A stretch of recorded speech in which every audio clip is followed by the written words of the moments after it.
Okay, I think we are off to the races. I'll just check the volume levels, make sure everything's okay. OBS has changed overnight, which is wonderful. Not. Can we put this alongside with 3 columns? No, we can't. That's really useful, isn't it? I guess we can do that and move these around a bit. I don't really use scenes very much, but what can we do here? It's better than nothing, isn't it?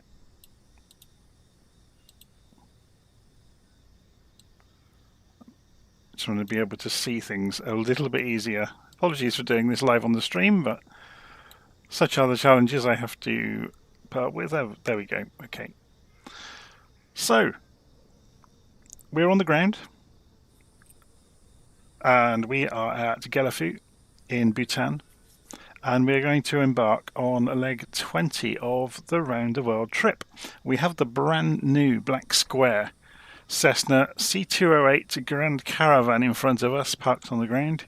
I'm going to have a look around it first before we get going. This is my first sight of the aeroplane. I'm hoping it's going to be good. Okay, so where do we start? There's a lot to cover. So today, obviously, we're looking at the Grand Caravan. I am going to be following a checklist, or I'm not going to strictly follow it because I know my way around this aeroplane pretty well. I've written up the document. There's a link to it in the notes of the video to start the aeroplane up. Now it's in 2024, so all the keys are correct to jump around the cockpit quickly and easily. And once we've done that, I'm going to be following a flight plan this evening. So I'm going to go and show you it. I've been very, very busy the last few days. So people have been asking and asking and asking, when can we have the flight plans of the round the world trip? So here they are. I have written software that generates the flight plans, and not only does it generate the flight plans, it makes them in 2020 format. So here's leg 20. Makes them in 2020 format, 2024 format. It makes you a PNG of the route. It makes you a LittleNavMap PLN file. It makes you a markdown file with text describing the route. And more importantly, it makes you a PDF. So this will give you tons of background information about the route you're flying and the map. And it tells you about, the place you're departing from and the points of interest along the way. So the waypoints, these are waypoints, by the way, that are referenced if you load the flight plan into LittleNavMap, for example. So it finds places of interest along the way and tells you all about them in the PDF. Okay, and that has been done for every leg of the journey. And then it tells you obviously about the final airport we're going into, which is Pamti in this case, in Myanmar. And it tells you all about the airport, with the codes and any special information you might need to know. So I have done that for every leg of the journey, which has taken quite some time to build this system to do this. So I've also put a link in the notes of the video so you can get hold of the first 20 legs of the round the world trip. Okay, so people are already asking about the airplane. Let's go and have a look at it, shall we? So I'm in the wrong view at the moment. I want to be in the drone camera view. So let's go and slow the camera down to begin with. So this is the new airplane. Let's just zoom in slightly so it's not quite so panoramic. I don't know why Flight Simulator does that. It's really frustrating. So we're going to go slowly around the airplane. We're going to have a good look at it, and it is analog controls, by the way, or analog instruments, I should say. And you can see all sorts of doors open, so we're going to have all sorts of fun trying to close all the doors in a few moments. So we'll come around the airplane and have a look at just how detailed it is. Looks pretty spectacular, doesn't it? Even down to the ends of the screws.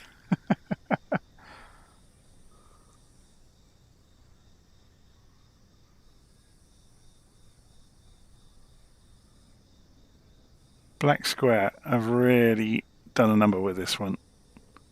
And I noticed it's also got the tail number on it, which they haven't had recently. I think they were trying to solve an issue with the simulator or waiting for Asobo to fix it. So I'm not sure if this is in the livery or it looks like it's a bitmap, so it's probably, yeah, it's in the livery. It's not being painted on dynamically. They probably got fed up of waiting for a Sobo. So before we go and have a look inside, let's go and have a look at the undercarriage.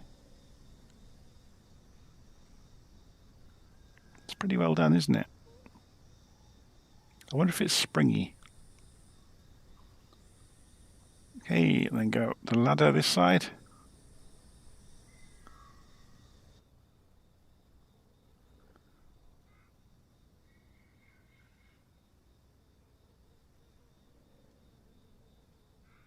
So all the doors work, by the way, which was not true of the factory Caravan. So there we go. Analog instruments. Really nicely drawn analog instruments as well. Super sharp, super easy to read.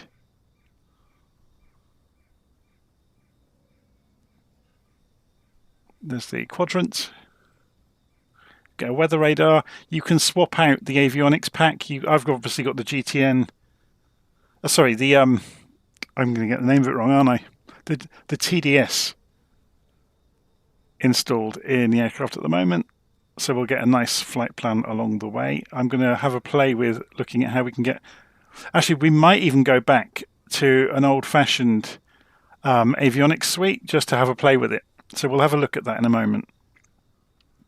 So maybe put a GNS 530 in it, and the I think you get the option in this to put the VOR calculator, or it's it's a computer, isn't it? VOR computer, KNX something or other. I'll look it up in a moment. But yeah, it's really nicely put together, isn't it? So let's go and have a look around by the spinner. The pattern on it's amazing, isn't it?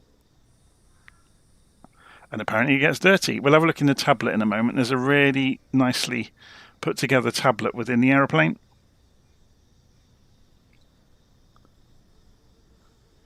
So we'll have a look through the avionics in a moment then. So if I press Shift and X, that puts us inside the aeroplane. Okay, so we talked about, actually, first of all, let's get rid of the bar there, the safety bar. We'll pop the yoke off for the moment. You can see the tablet is hooked down on the wall down here. So if we pop it, it comes up. And the first page, you get the options for the avionics.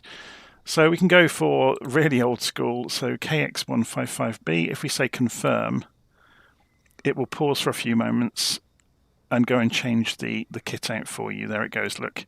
So there's the most basic option we get. There's a KLN90B. I don't know if this is going to crash it doing this, by the way. This is probably not advisable to do what we're doing here.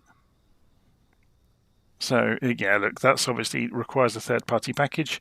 So I'll go and put the GNS 530 in. I have got I've got a reason for doing this, an ulterior motive. Okay, so we'll put the 530 in, and we'll also go for the KX155B on the other side and confirm that. So you should see the slot change. Oh no, it goes below it. So yeah, we get a KNS80. There it is, the nav computer. This is worth having. It's good fun. Okay, so we get all sorts of options to change how the airplane behaves, and then we can look in payload.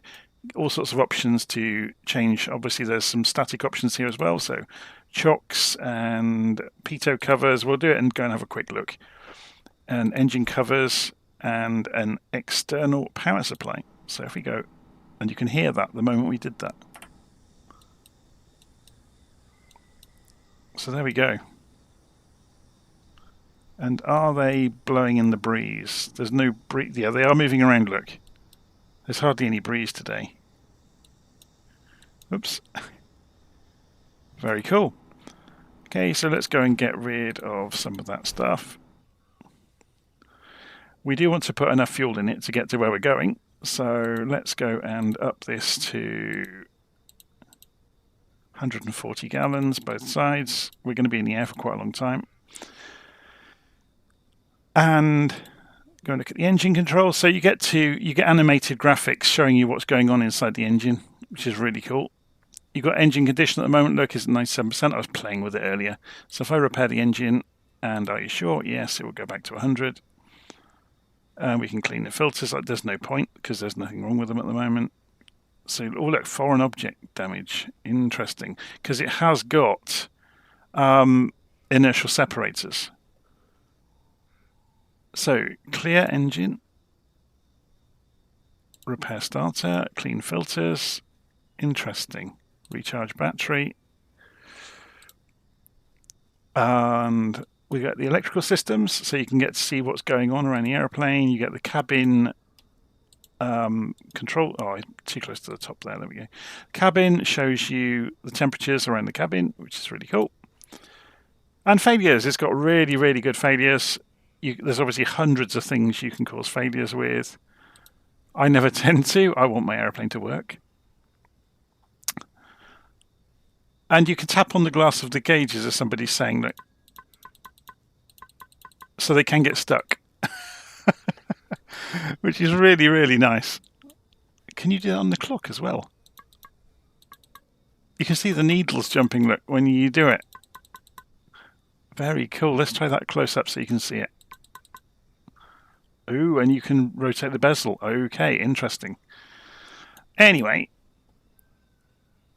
so we'll go and put the tablet back away for the moment. Should we go and get on our way? So I need to go and close the doors first. So in order to do that, I'll need to get to see the handles, I think. That's a really good point. Maybe you have to go back. Once you've opened them, perhaps the easiest way is to go to the tablet to do it. So if we go back in here and go pilot door.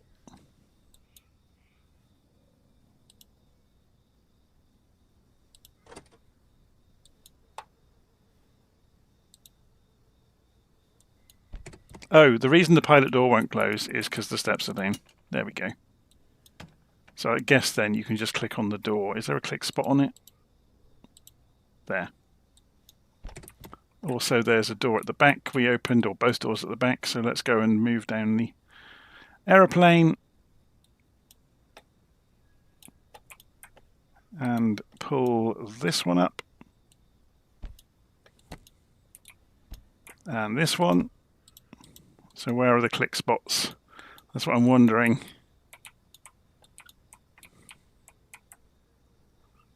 I'm just moving the mouse around, wondering where they're going to be. I wonder if it's the sill. Interesting. Or the top hinge, maybe? Yeah. It's just learning where they are, isn't it? Okay, so that's all locked up and done. We can press Shift and Space to jump straight back into the pilot seat and put the tablet back away. Okay, so let's try and do this from memory and see how we get on. So we're going to go and uncork the selectors. We're going to be at low altitude most of the way, so we won't need oxygen on straight away. And we're going to go and make sure these, yeah. So that's going to idle there, that's good. And we're going to put the propellers, we'll put them to 50% for the moment, just to see what happens. I think it's going to be fascinating to watch this happen. Okay, so battery's on. You can hear the fans coming on. I'll go and turn the volume up so you get to hear everything as it's happening around the cockpit, and you can see some of the gauges aligning themselves, which is really cool. We shouldn't need fuel boost to start the engine. So ignition is on norm, but we'll go and put it onto normal just to get the engine up and running. And then we'll go starter.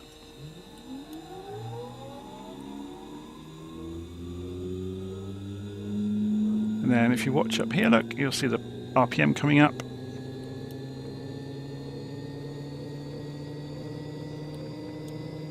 And we should be able to go bring the fuel in.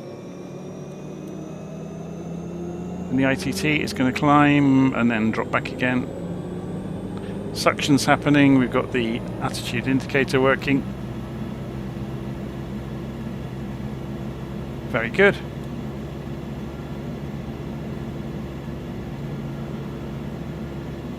Okay, so having done that, fuel boost can go back to off. We can see the grass moving around outside, which is really cool as well. And we can reset the generator. So that should give us the... I should have done some lights here, shouldn't I? So we should have had the beacon light on, nav lights on. Don't need landing lights yet. Seatbelt signs on, smoking lights on. Pitot heat can go on. Stall heat can go on. So we're going to be taking off fairly soon. In terms of warming the cabin up, we're probably not going to need it today because we're in a lovely warm part of the world. We do want the avionics on though, so let's go and turn the avionics buses on. So we'll see the rest of the kit coming on.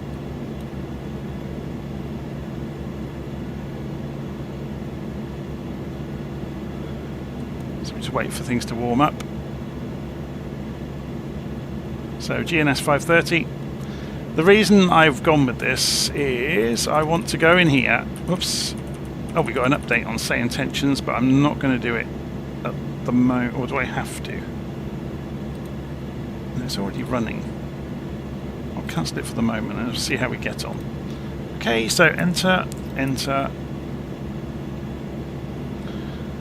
And then wait for the satellites to align. But before we do that, we're going to go into our flight plan in LittleNavMap. This is where we're going to be flying today, from Gelephu over to Pamti. I'm going to go and copy that flight plan.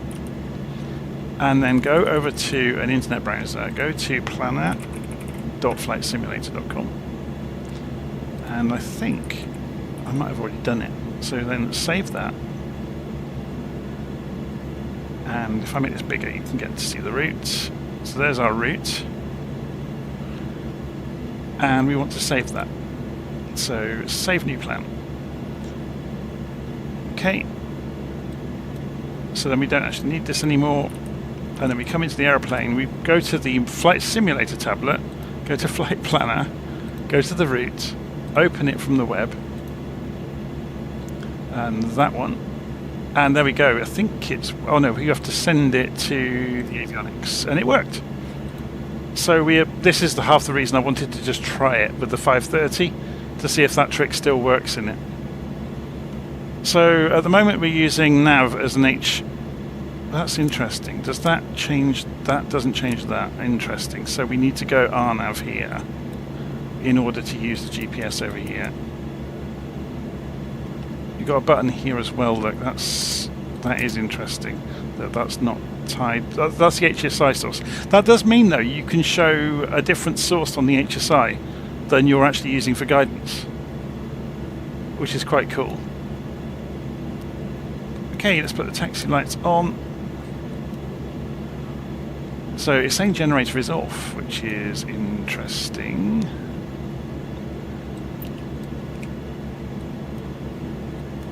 And that's reset it and worked. Ignition is still on, so we can go and switch that to off. We didn't need the starter on anymore. Okay, let's turn the head tracking on. And okay, what's the idea with this? Can I move it out of the way? Did I must have clicked that. Let me... I'm just going to have a play with this to see what we can do with it. That's better. I must have clicked it by accident earlier.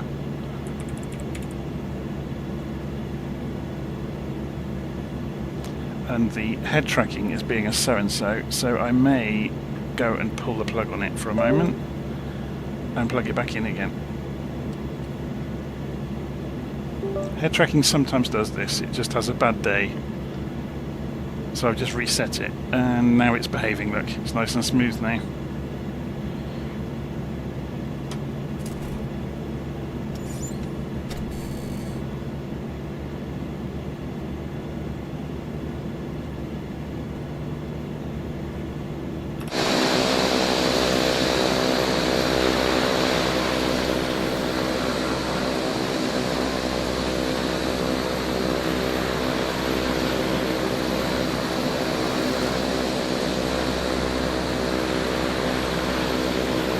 looks like we're going through the long grass.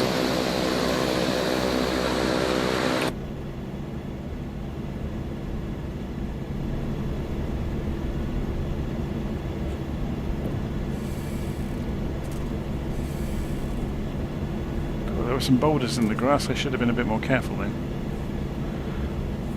Okay, let's go and double check before we get going, see if there's a controlled airfield here. Do we have to behave ourselves? Com radios, tower 122950. So if we put up, say, intentions, Gelephu, tower, there we go.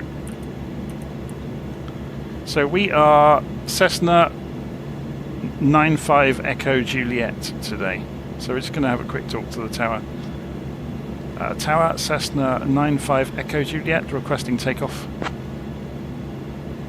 Now what runway are they going to put us on?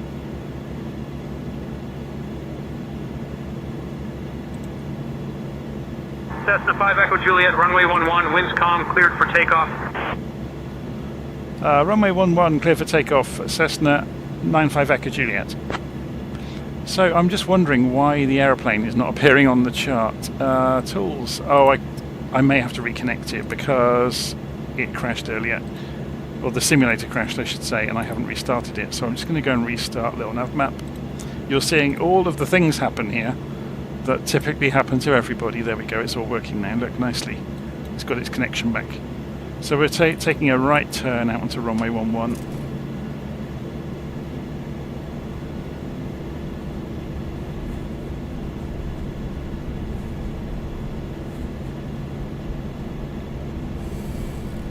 Yeah, so I will need the foreign object, the inertial separator for the foreign object damage. Approaching runway. We'll have a look at it in a moment. 1. I'm not opening the throttle at all at the moment. It's got just a small amount of positive thrust. Whether going across the grass with the engine running will have caused anything, I don't know. Should we go and have a look now, before we go much further? So, what do we get down here? Beacon, strobe lights can come on now, and the landing lights, and where is the inertial separator? That's a really good question. Parking brake, inertial separator bypass. Is this it?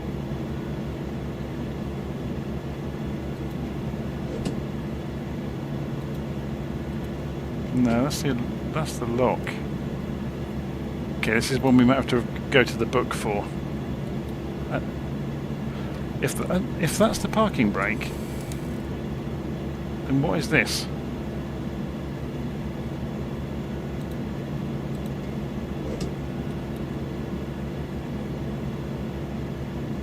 And is there a light for it? There isn't.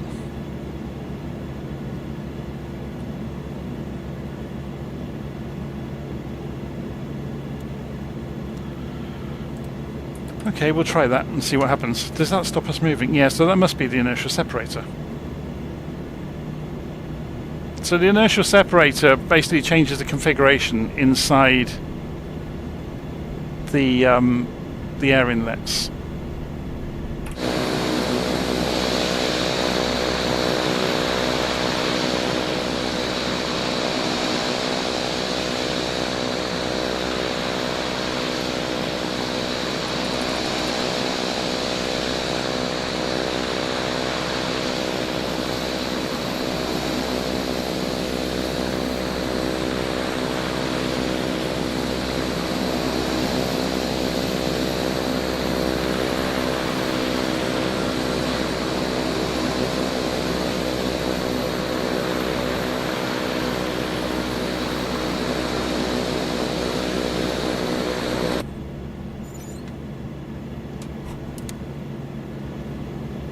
Okay, so let's take the On runway 11 remaining 4,700 feet.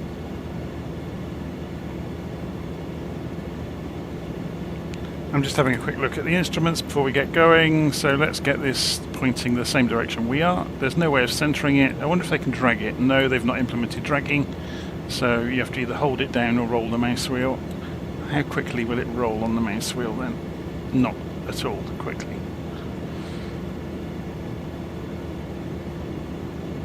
Now we know our first leg of the route is 122 degrees, so we'll bring this round to 122 as well, so it agrees with the GPS.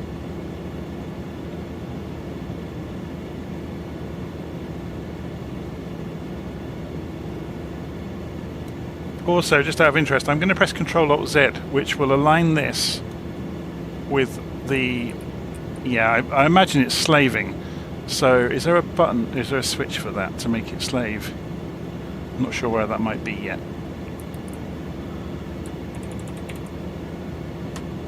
Okay.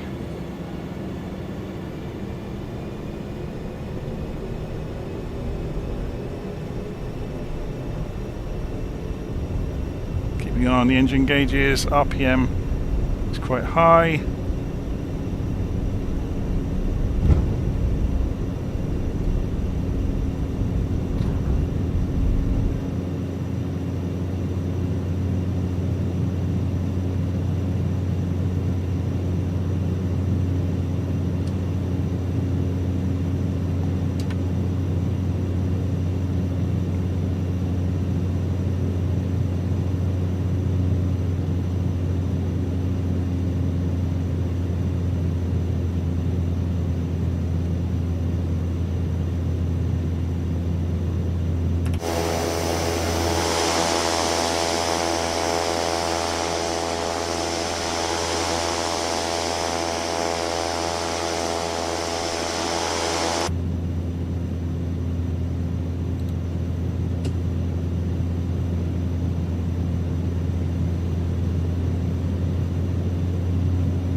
Okay, let's have a little circuit around where we're just taking off from before we go on our way.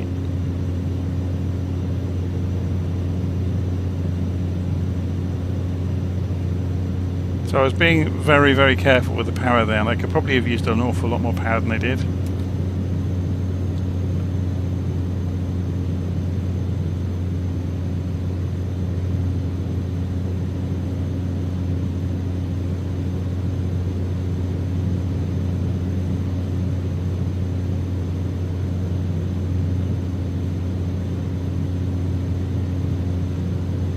Flaps are up, so we can go and turn off the taxi and landing lights.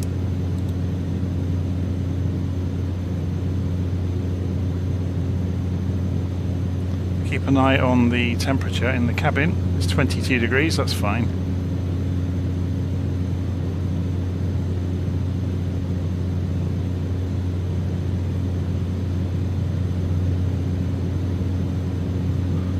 Okay, so we'll double back and we'll go off on our way, leaving Bhutan behind. We're just on the border of Bhutan.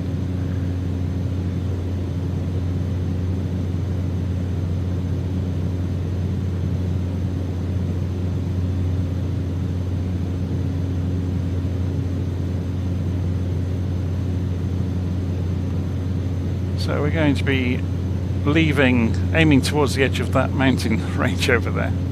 So let's get the autopilot on, then we can have a look at the maps and see where we're going. Approaching runway 11. No, we're not. Trim works nicely. So if we go and autopilot on, obviously it's gone to roll hold at the moment. So what we can do is, if we look over here and go to heading mode, and we can dial in an altitude. At the moment we're at 2,500 feet, so let's go for 3,000 feet and press altitude, and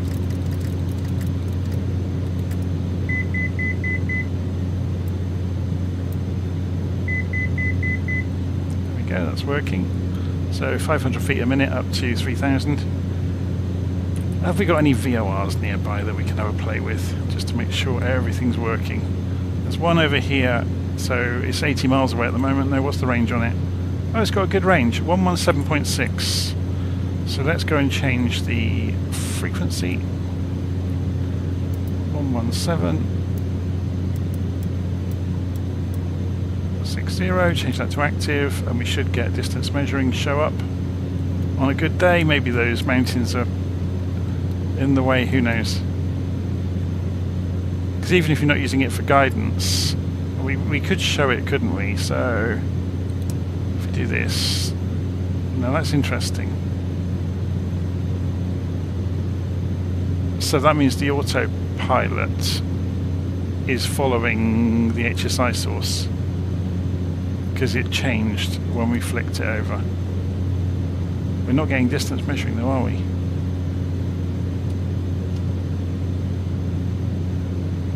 But it's doing it on GPS. What if we change this over to VLOC? No, there's no connection there either. We're probably just too far away to get a distance measuring signal or something. Maybe we have to do this as well. Nope.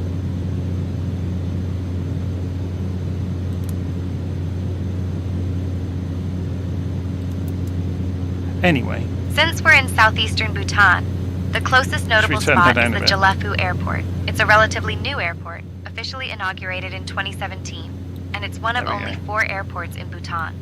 The airport was built to help connect the southern region of the country, which is otherwise pretty remote due to the thick jungles and winding rivers. Gelephu itself is a gateway to the Royal Manas National Park, one of the oldest nature reserves in Bhutan, famous for its elephants, golden langurs, and even the elusive Bengal tiger.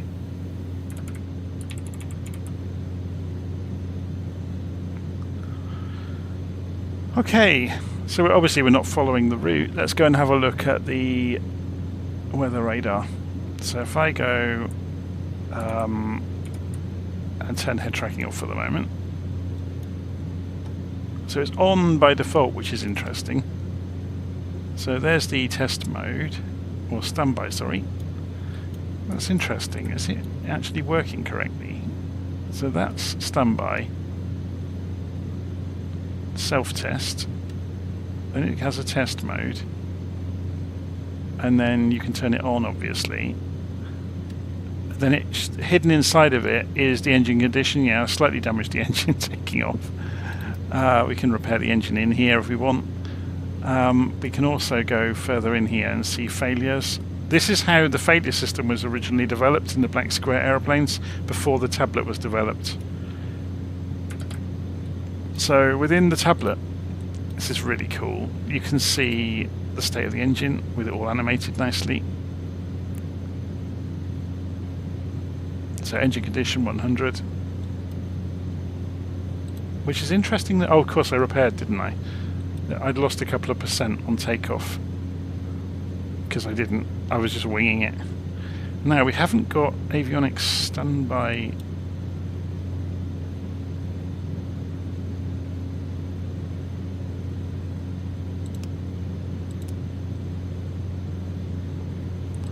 Does that do anything? No, obviously you only use that in emergency. Interesting. So pitot heats were on. I'm just going to go and put the tablet out of the way a moment and have a look at some of these other switches. So this is all the anti-ice. So windshield, propeller and boots. Obviously you've got the lights and air conditioning. We've got heating as well. You can bleed air through from the engine into the cabin to warm it up, and you can feed it between front and back quite easily. Got internal temperature over there. It's really good, isn't it? Obviously across the top you've got the engine gauges, so we've got propeller RPM. So let's have a play with the RPM and see what we can do. So if we pull it back, there we go. So this is the gas turbine RPM. So if I pull it back a bit,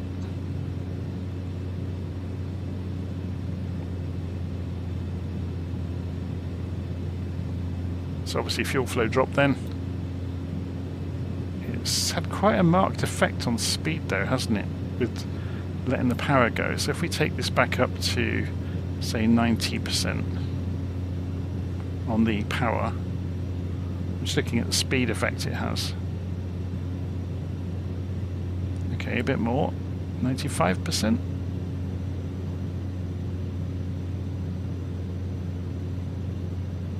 That seems to be okay. So temperatures and pressures are okay at the moment. They're a bit high on the... Oh no, it's in the green. It's fine.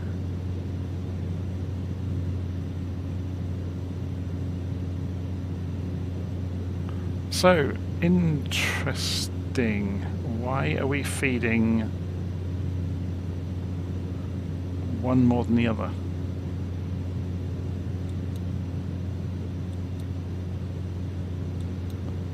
There's the oxygen system. We're not going to need that. We're not high enough. If we go, well, we will later. We'll be going up past 10,000 feet for a short time.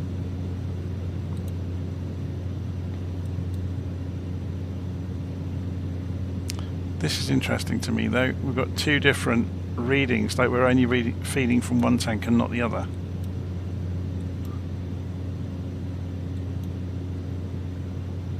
Fuel boost is off.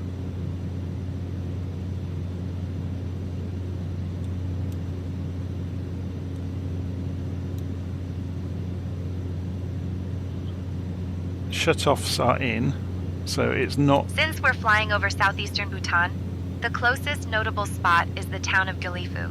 It's a fascinating place because it's right on the border with India, and it serves as a gateway to the Royal Manas National Park. This park is one of Bhutan's oldest protected areas, established way back in 1966, and it's famous for its incredible biodiversity. Think elephants, rhinos, and even the Bengal tiger. She's repeating herself, isn't she? Gelephu itself is a bit of a hidden gem, often bypassed by tourists, but it's known for its lush landscapes and tranquil atmosphere. So we're on our way out to this first waypoint. Okay, so I can read a bit to you out of the PDF, but I need to have the PDF handy first, so I'm just going to cheat slightly and go and grab a copy of it for myself.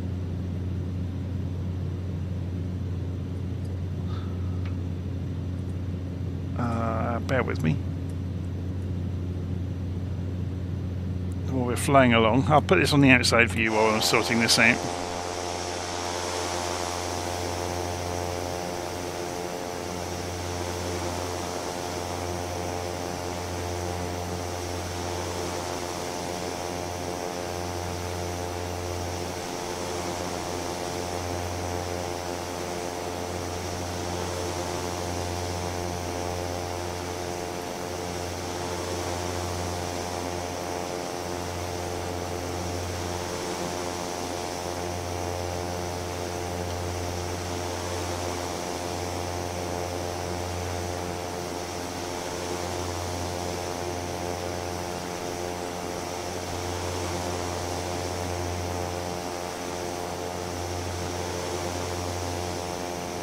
So we are doing leg 20 of the route. I'm just opening up the PDF now.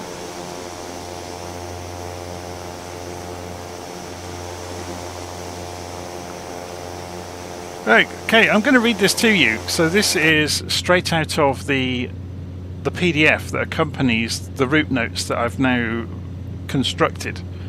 So this is leg 20 of the VFR Round the World tour, carrying us east from Bhutan across the entire breadth of northeastern India into Myanmar. The route departs Gelephu in southern Bhutan and follows the I'm going to get this wrong, aren't I? Brahmaputra Valley through Assam, passing over Guwahati and the gateway to the northeast and the world-famous Kaziranga National Park, home of the Indian one-horned rhinoceros. From there, the flight crosses the Naga Hills, one of the most culturally diverse highland regions on Earth, before entering Myanmar's Kachin state through Hukaung Valley. That's probably not how you pronounce that. And descending to Patmi Airfield near Mietkina in the upper Irrawaddy River. So, we have just departed from Gelephu. So it says here, Gelephu, our departure point, sits at the very foot of the Bhutanese Himalayas, the gateway where the flat Indian plains give way to the impossibly steep green walls of Bhutan's southern hills. The town has undergone a remarkable transformation as the site of Gelephu Mindfulness City, an ambitious new economic hub designed in accordance with Bhutan's philosophy of gross national happiness. Departing to the south and climbing, the route crosses immediately into Indian airspace over the narrow Assam-Bhutan border zone. The mighty Brahmaputra River, one of the great rivers of Asia, dominates the landscape below. So let's go and have a look at that on the map. So yeah, this is the Brahmaputra River which we're approaching. We're going off to one side slightly, so let's go and just adjust our heading. So looking at our route, so its braided channels stretch several kilometers wide across the flat alluvian plain. This immense river, born as the Tsangpo on the Tibetan plateau, has carved the deepest gorge on earth through the eastern Himalayas, before spreading across the Assam Valley in a vast, slow-moving expanse of water, sandbars and river islands. So if we zoom out, it's huge, look. Absolutely enormous. Goes all the way down through Bangladesh to the sea. Absolutely gigantic. So it's basically the outlet of all of the rivers from the mountains. It just goes across this floodplain. Well, I'm guessing these streams carved this out to begin with, and this will be silt deposits from when it used to be higher. Since we're flying over southeastern Bhutan and there aren't any specific points of interest directly beneath us, let me tell you about the closest city, Bongaigaon, just across the border in India. Bongaigaon is known for its sprawling tea gardens and is an important commercial hub in Assam. The city is also home to the Koya Kuja Eco Park, a beautiful spot that attracts birdwatchers and nature lovers. Historically, Bongaigaon was a part of the ancient kingdom of Motherboard, and you can still find remnants of old forts in the region. Bongaigaon. Very cool.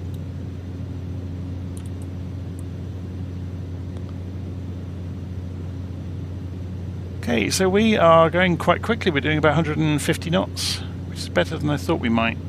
I'm going to have a play with the RPM. If we take it up closer to the limit, so about 180 or 1800. It's not having a huge amount of effect on speed. I don't want to go much higher on the turbine. We're up near 100 already. I mean, we can easily keep an eye on it by looking on the weather radar. The weather radar's working, by the way, which is quite nice to see. Little spits and spots of cloud out there. It's really cool, isn't it, this aeroplane?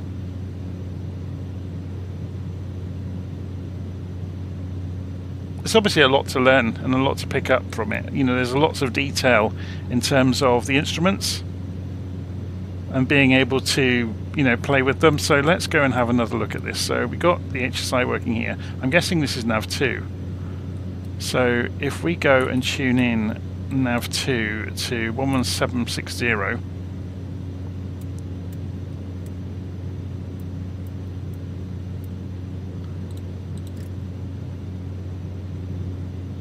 is it going to wake up?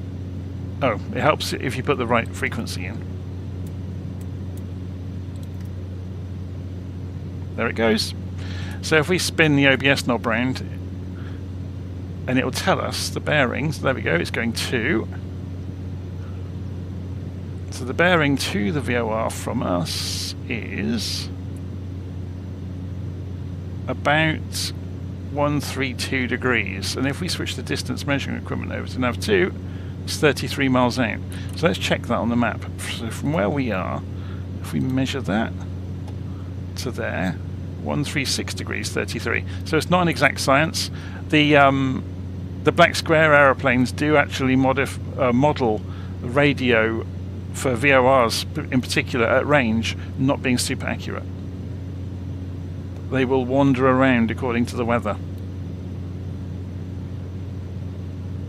So 136, oh, it is pretty accurate. At 136 we're pretty much on the money, because we're only 30 miles away from it. If we were a lot further away, it might be wandering around a lot more.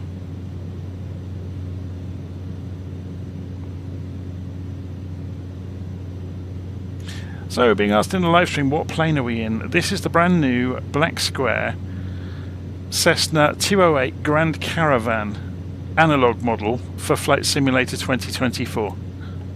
So everything works in it. Oh, should we try some things out? Yep, that works. It's really cool. I think we're going to find that lights and things work as well. Yep.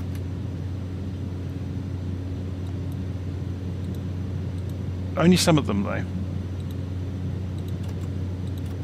Or maybe there's a click spot hidden, I don't know. Yeah, you have to click in the right place. It's still cool, though, isn't it? Just being able to do this sort of stuff.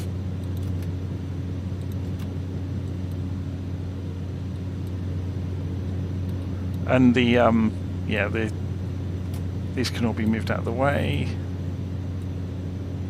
Oh, the temperature's dropping. We're down to 17 degrees in the cockpit. That's still okay, though. If it gets much colder, we'll put the heating on. Have a play with the heating. So, we're closing in 27 miles until we get to our first waypoint. So, as I read on the notes, can I show you them here? Yes, I can. So here we go, look. So, there's the route map showing you we're on this route here across to the river gorge. So I read this bit earlier, and here we go. So we're heading towards Guwahati, Assam, India. Since we're in this part of Assam, the closest notable spot is the city of Barpeta. Barpeta is famous for its centuries-old Satra monasteries, which are unique to Assam, and were established by the Saint Srimanta Sankardev in the 16th century. These monasteries aren't just religious centers, they're also hubs for traditional music, dance, and art. Barpeta is sometimes called the land of Satras because of how many you'll find here.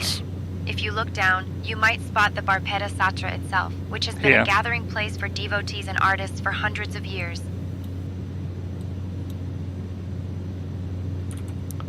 So, according to the notes I've got that come with the flight plan, we're heading towards Guwahati, Assam. So Guwahati is the largest city in northeastern India and the historic gateway to the Seven Sister States, a sprawling, vibrant metropolis straddling the south bank of the Brahmaputra, where the river squeezes through a narrow gap between the Shillong Plateau and the Himalayan foothills. The city's history stretches back millennia. It was the seat of the Kamarupa Kingdom, one of the earliest states in the Indian subcontinent, and remains a major centre of Hindu pilgrimage. The I'm going to get this horribly wrong, aren't I? The Kamakya Temple, perched on Nilachal Hill overlooking the river, is one of the most important Shakti Pitas in the Hindu world.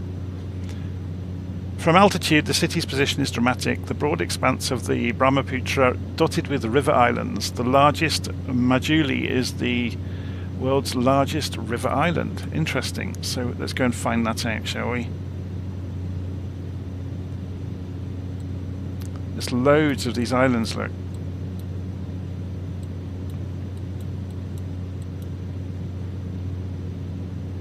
They're not all marked on the map. That's got to be, hasn't it?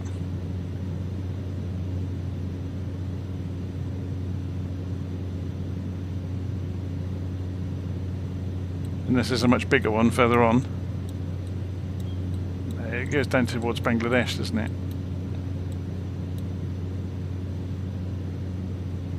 So let's go and have a look at the airplane's windows as we get closer. Hopefully this mist isn't going to completely obscure our view. Looks like it's going to, isn't it?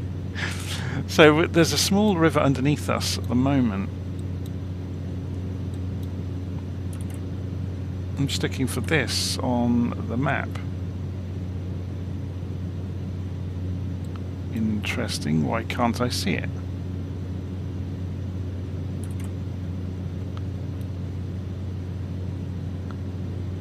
have a river right next to us.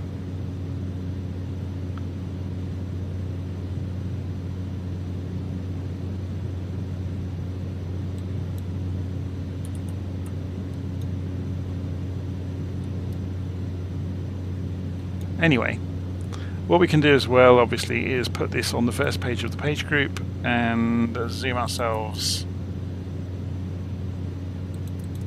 out a little bit, and we'll see the coming turn in the route. So here's the river.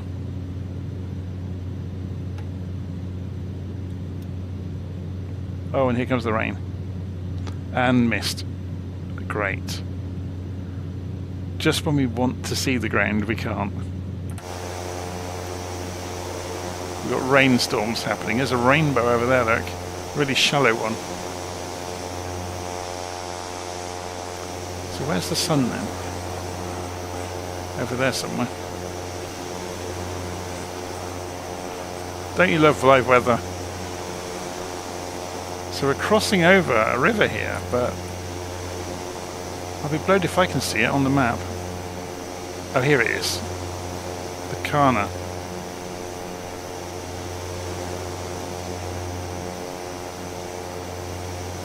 I have got Navigraph running as well. I'm not sure if it's going to be much more help, to be honest.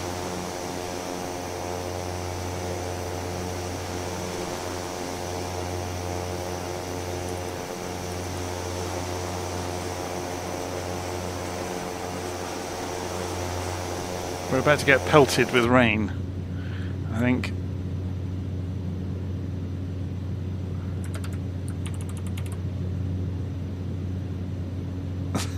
That's a hell of a downpour happening from that cloud, isn't it? Woomph. Whoever's under that is getting a good wash. You can see the cloud it's coming from. Since there aren't any major landmarks directly beneath us, let me tell you about the double rainbow. City, Guwahati. Guwahati is the largest city in Assam and one of the fastest growing cities in India. It's famous for the mighty Brahmaputra River, which flows right through it, one of only a handful of rivers in the world that can be seen from space. The city is also home to the ancient Kamakhya Temple, a pilgrimage site dating back to at least I got the name right, century. Kamakhya. Guwahati is a hub for aviation in the northeast, with Lokpriya Gopinath Bordoloi International Airport serving as a key gateway to this entire region. Whoa, look at that water hitting the ground over there.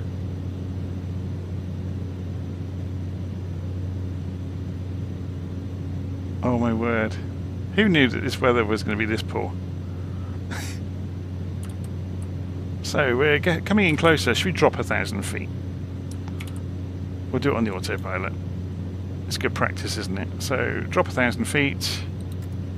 Vertical speed 500 feet a minute. So it's telling us we're within 1,000 feet immediately, which is quite nice of it.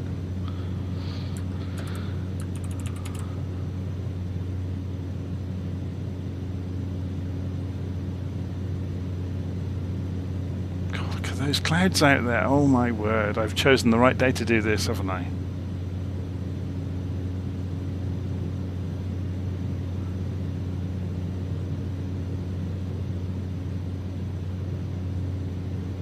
Well, someone in the live stream is saying maybe go around some of the showers. Well, I'm pretty sure the airplane's waterproof. I might go and put the landing lights on maybe, so people can see me.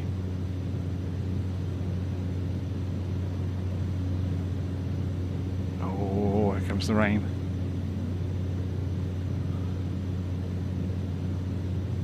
I was hoping we were going to get a really lovely view of this river, but it's almost completely obscured down there.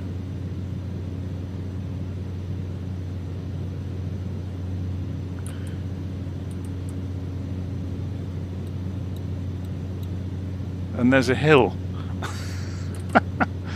So I need to be a little bit careful. Yeah, you can see it coming, look out of the mist. We're going to lose another 200 feet. I'm ready on the autopilot to kill it and change it if we need to, but I don't think we will. I think we'll be fine. This does have terrain radar, by the way.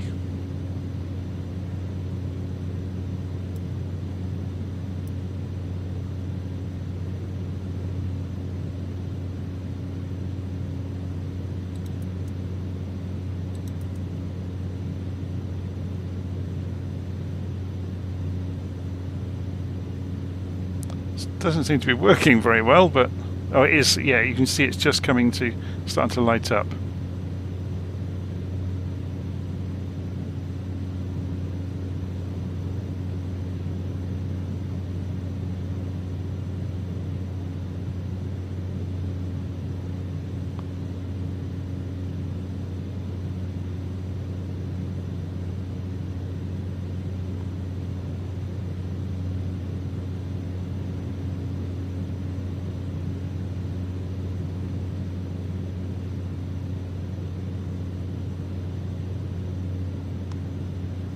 Okay.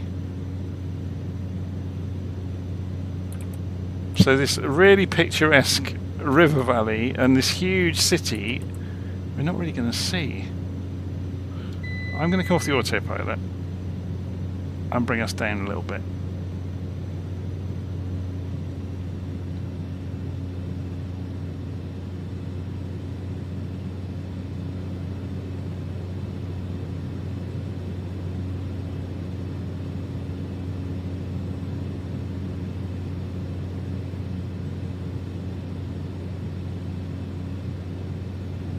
So frustrating. We could turn the weather off, but I think it's half the fun is the challenge, isn't it, when the weather's not very good. So this enormous city, look, it's coming out of the fog right in front of us.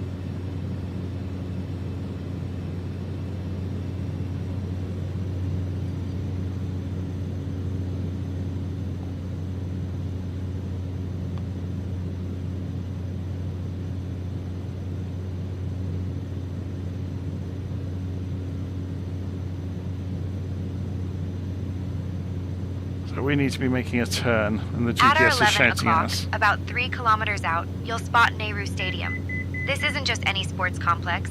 It's been the heart of Guwahati's sporting scene since 1962. The stadium has hosted everything from cricket matches to football games, and even some wild concerts where the crowd probably made more noise than the players. It's named after India's first Prime Minister, Jawaharlal Nehru, who was a big fan of sports and believed in their power to unite people. If you look closely, you might catch a match in progress, or just imagine the roar of 15,000 fans packed into the stands.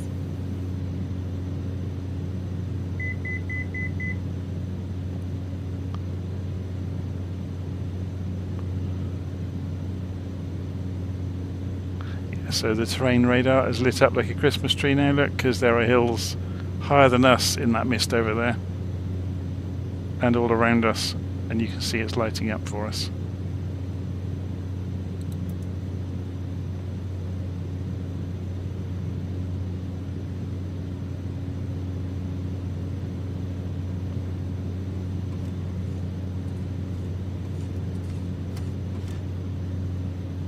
I'm just having a play with the trim while we're flying along. Works really nicely.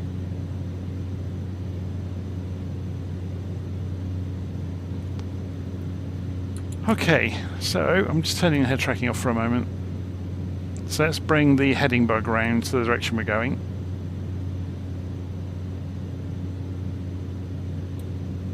And then go autopilot back on, heading mode on, altitude hold on.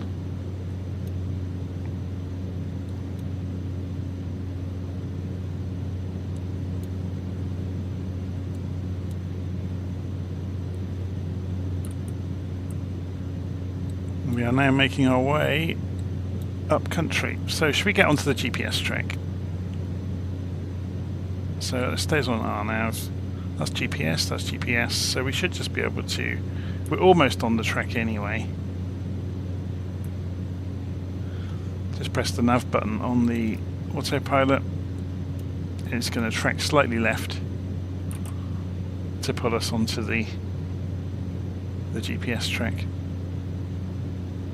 Oh, we got some aeroplanes behind us. Should we tune into the local center frequency.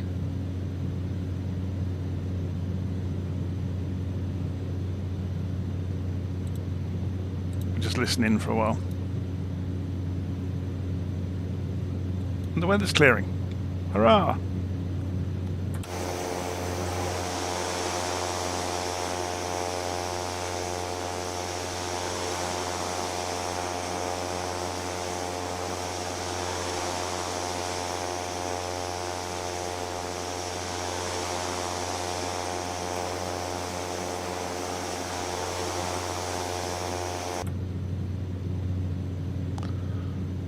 Okay, so if we put this back on the arc mode, there we go, and increase the range, we'll see the next turning point. And there's a VOR alongside our track we could use if we wish to. So we've got this waypoint out in front of us, KAZRG, the Kaziranga National Park in Assam, India. What can we say about the national park then? I may need to navigate around this hill first. Should we go and climb to 3,000 feet?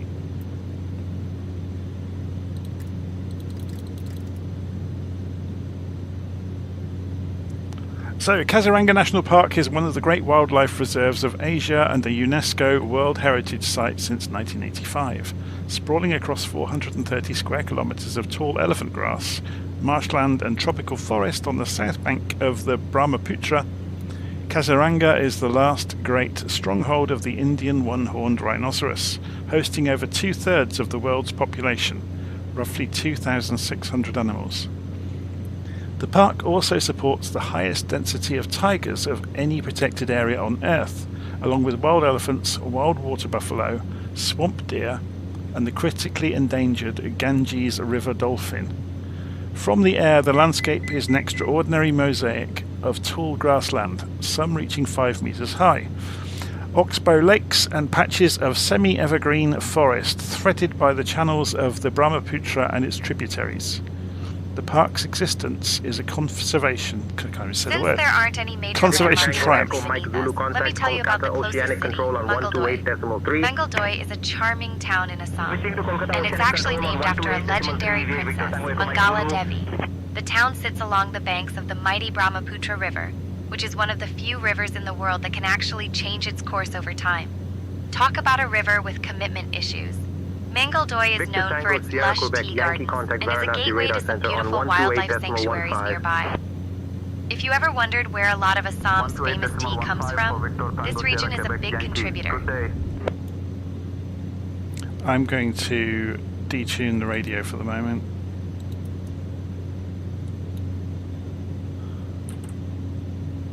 So we're flying out towards Kaziranga National Park. It's really pretty out here, isn't it? Don't reckon much to the weather in the distance, mind.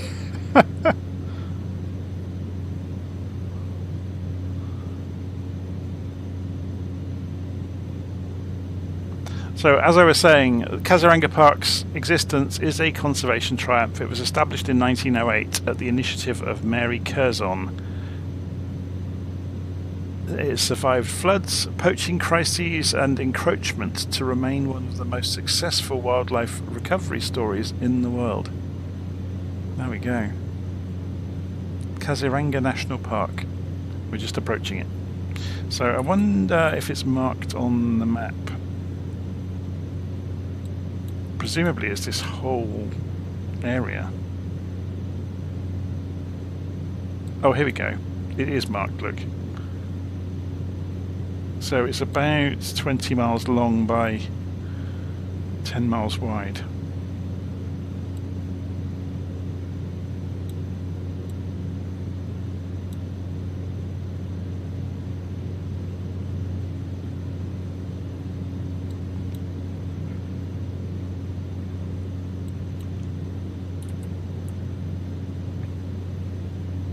Let's ask the tour guide what she can tell us about it, shall we?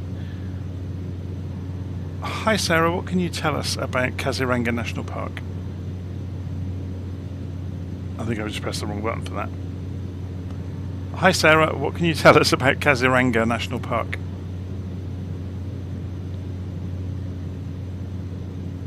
Kaziranga National Park is a UNESCO World Heritage Site in Assam, India, famous for having the world's largest population of one-horned rhinoceroses, and is also home to tigers, elephants, and wild water buffalo. See, I knew more. My tour guide leaflet has got way more information than she's got.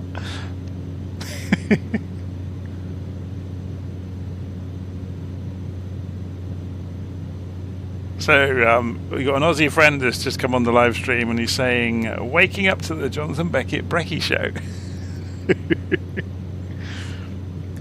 Yep, we are continuing on with our escapade around the world with VFR legs. This is quite a long one. This is 400 miles, so it's going to take a long time this evening.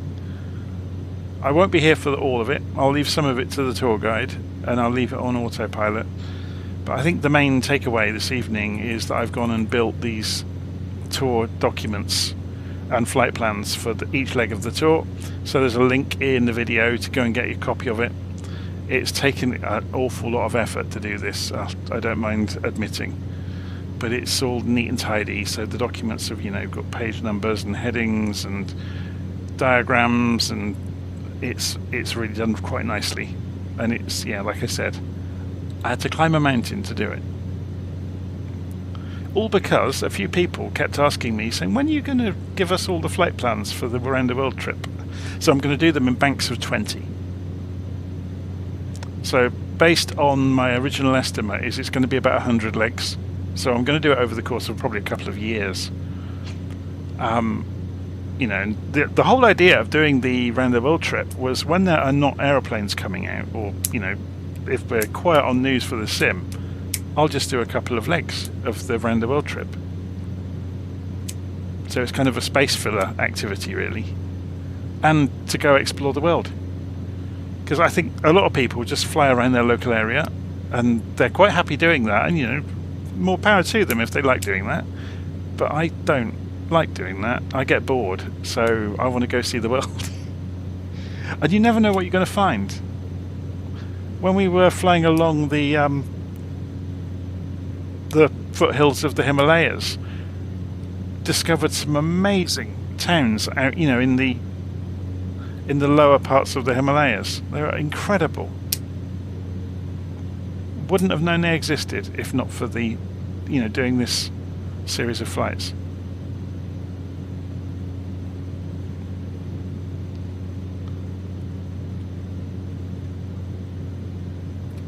Okay, I'm going to go grab a coffee. I'm going to leave this on the autopilot for a while. I don't think we're anywhere near an altitude constraint, not certainly for the next 40 or 50 miles. We do need to climb a bit later, so if we show you on the map where that happens, it's going to be this ridge here, isn't it? Look, yeah. So as we cross over here, we're going to need to climb out to 9,500 feet, but that's no problem for a Caravan. I do want to keep an eye on the fuel burn though. We're using the right tank and not the left one. I don't know why.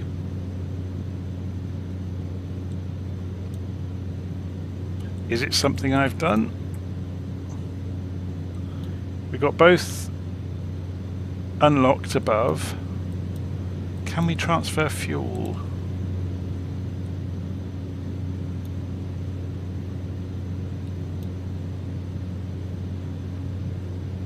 It's a fuel boost pump.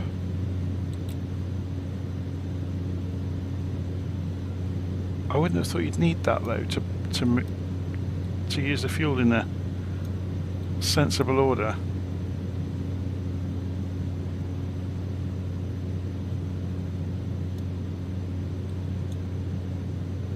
Very odd.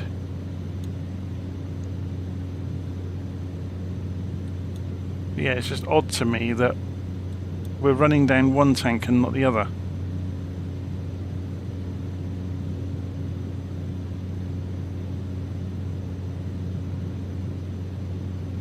So if anybody else has come across that yet, I'd love to know.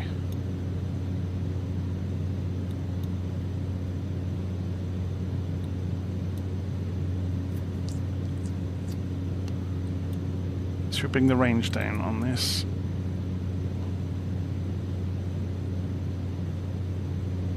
It's a shame that hasn't picked up the waypoint names from the LittleNavMap plan, because this has got the waypoint names in it.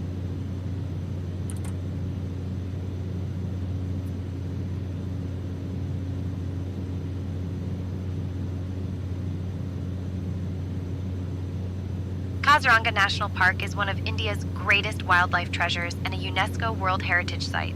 Established in 1905, it's most famous for being home to about 2/3 of the world's population of one-horned rhinoceroses. So if you spot a gray tank with a horn from up here, you know what it is. The park also shelters wild elephants, tigers, and swamp deer, making it a real-life version of the Jungle Book. During the monsoon season, the Brahmaputra River floods the park, creating a dramatic landscape that's both beautiful and a bit wild. Birdwatchers love it too. Over 480 species have been recorded here, so it's basically a 5-star resort for anything with wings. There we go.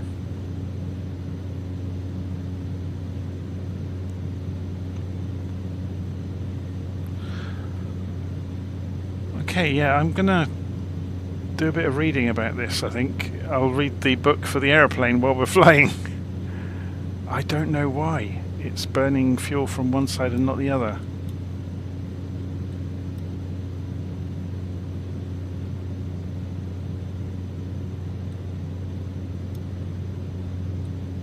While we're flying along and admiring the scenery whizzing past, I'm going to go and have a read.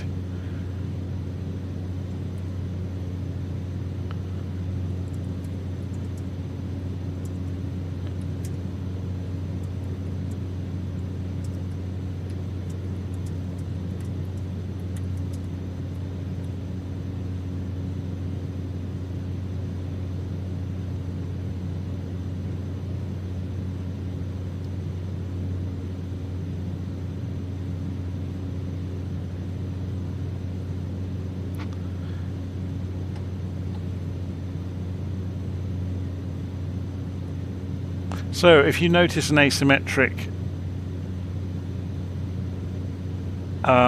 pull, which we are seeing, you can just turn off one of the engines to level it up. So we'll just use the left engine now. Sorry, the left wing tank. There's only one engine, obviously. We're just going to use the left wing tank. Yeah, so it gravity feeds from the wings. That's really odd that it's feeding one much more than the other though, isn't it? So that one should stay hovering there. We'll keep an eye on it over the next 20 minutes or so then. And we'll wait for this needle to catch up. Well, that's the plan anyway.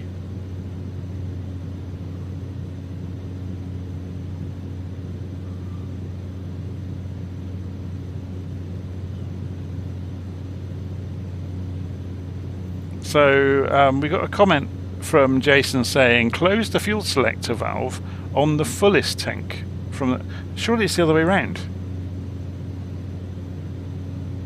You would close the valve on the emptiest tank to stop it from emptying further. Because you want the fullest tank to empty itself.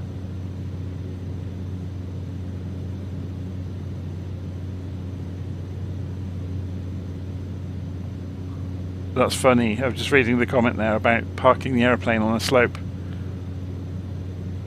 Yeah, that makes sense. So yeah, maybe the real airplane is very sensitive to it, so the fuel will drain from one side and probably fill the other wing up.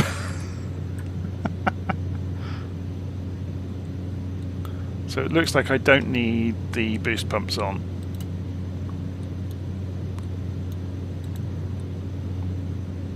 And here comes the weather again. Wonderful.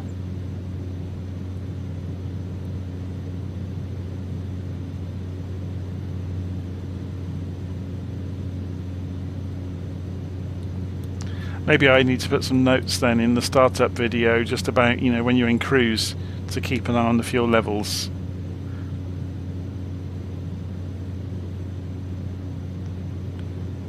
So it's down to 17 degrees in the cockpit. Obviously, with this weather being a bit horrid today, let's go and open the bleed air.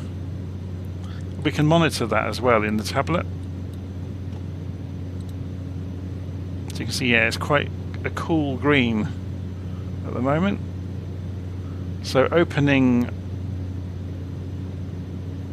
you can see this happen, by the way. If we go and turn that off.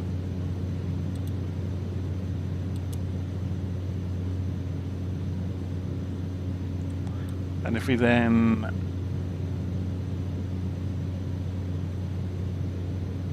Since there aren't any major landmarks directly beneath us, let me tell you about the closest city, Tezpur. Tezpur is often called the city of eternal romance. And not just because of the sunsets. The city sits on the banks of the Brahmaputra River and is famous for its ancient ruins and mythological tales. One legend says the city got its name from a fierce battle between gods and demons, which turned the land red with blood. Talk about dramatic. Tezpur is also home to the Agnigar Hill, which is said to have been the fortress of Princess Usha, who fell in love with the son of her father's enemy.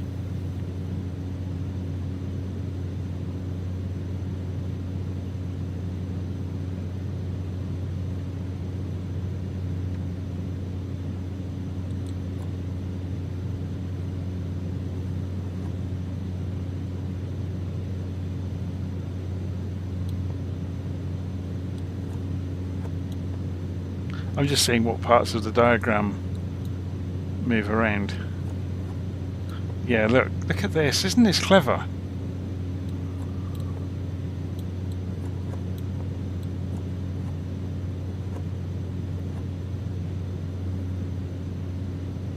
So that lets the warm air from the engine go into the front and the rear part of the cockpit.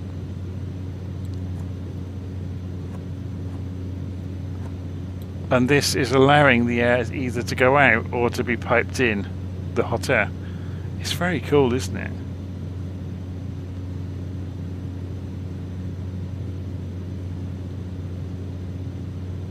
And it's raising the temperature fairly quickly. Look, we're up to 20 degrees already.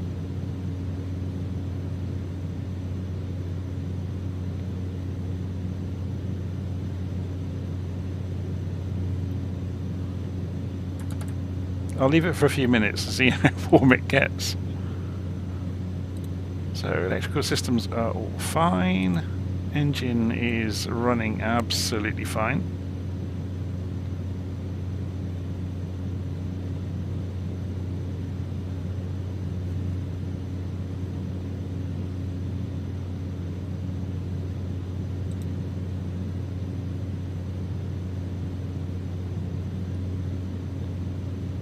So does it tell you which side it's pulling fuel from? Because that would be really useful. There's the tanks. So fuel is flowing in. I'm presuming FCU is fuel control unit. So that's injecting it in to be burnt, which obviously drives the turbines, drives the axles, the gears, and the propeller. There's a chip detector for if you overstress the gearbox, so put too much torque through the propeller.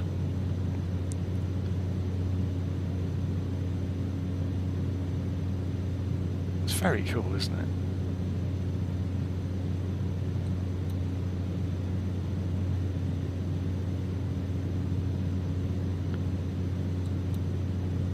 So look, this is even animating because we're in mist. There are particles coming in. I guess it must change, rain must change the compression. Interesting. I hadn't thought of that.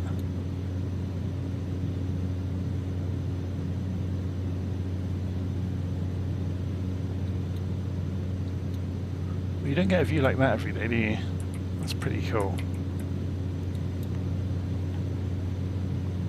He says as we walk into a cloud.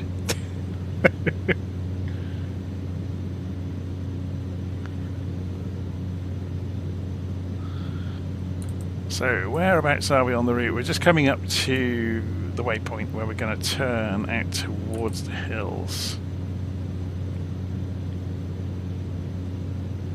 when we make the turn, I will... Actually, should we start climbing now? So we're at...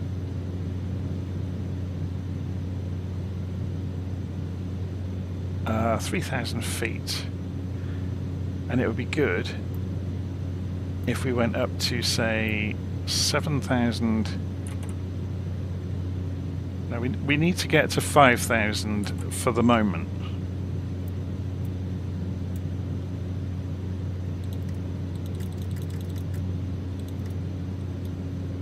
So at 500 feet a minute up to 5,000 feet just to clear these hills. And then we're turning out towards those hills in the distance over there where we have to be significantly higher. So let's put that away for the moment. What temperature are we up to in the cabin? 21. Since there aren't That's any major landmarks directly beneath us, let me tell you about the closest city, Dekiajuli. Dekiajuli is a small but bustling town in Assam, and it's got a bit of a dramatic history. Back in 1942, it was one of the key sites of the Quit India movement, where local protesters bravely stood up against British colonial rule. The town is surrounded by lush tea gardens, which have been a backbone of the local economy for over a century. If you look out, you'll see the patchwork of green fields that make Assam tea famous around the world.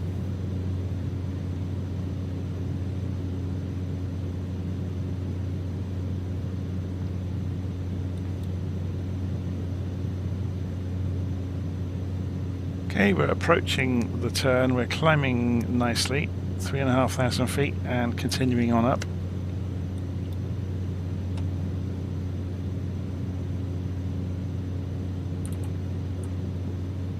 So, although, if we go and look at the map here, when we cross over the edge of the hill, the flat area in front of us is the Kaziranga National Park. So it's out over there. Or over here, I should say. It's huge. So this is obviously where all the tea is grown. You can see down below us.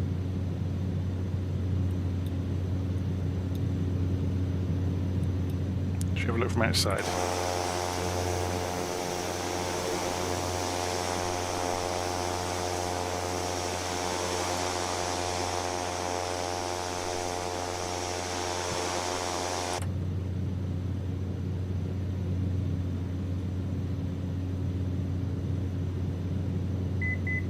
Okay, 1,000 feet to go until we get to 5,000.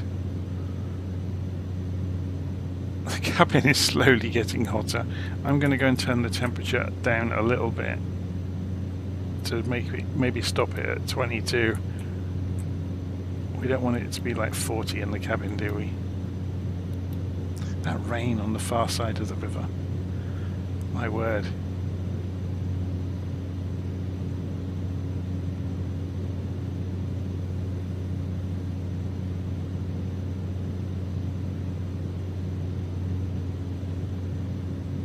Okay, still climbing. Coming up towards 4,500 feet.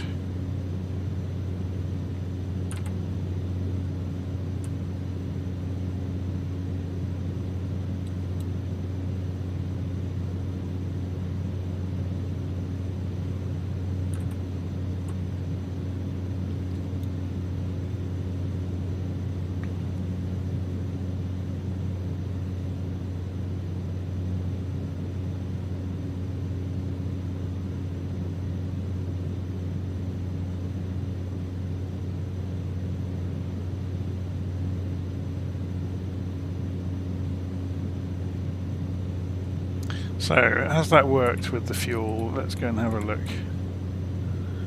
I believe it has. That's holding at 7, and this is coming up to meet it. So, another half an hour or so, and it will probably have leveled out.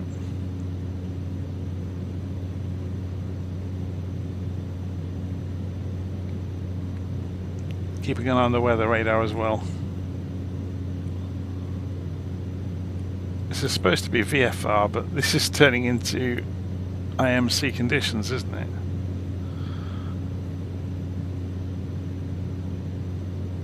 So we should get the warning that it's going to turn any moment. Well, 1 minute 20 seconds estimated time en route to the next waypoint. And then it will make the turn and we head off towards the next waypoint.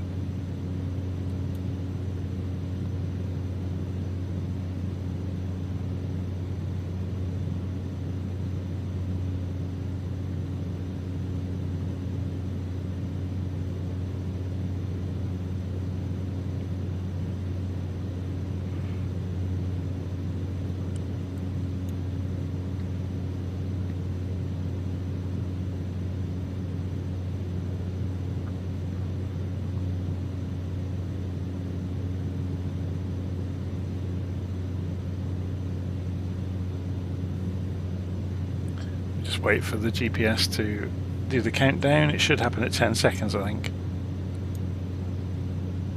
No, I get it wrong. It's about 16 or 17 seconds it started doing it.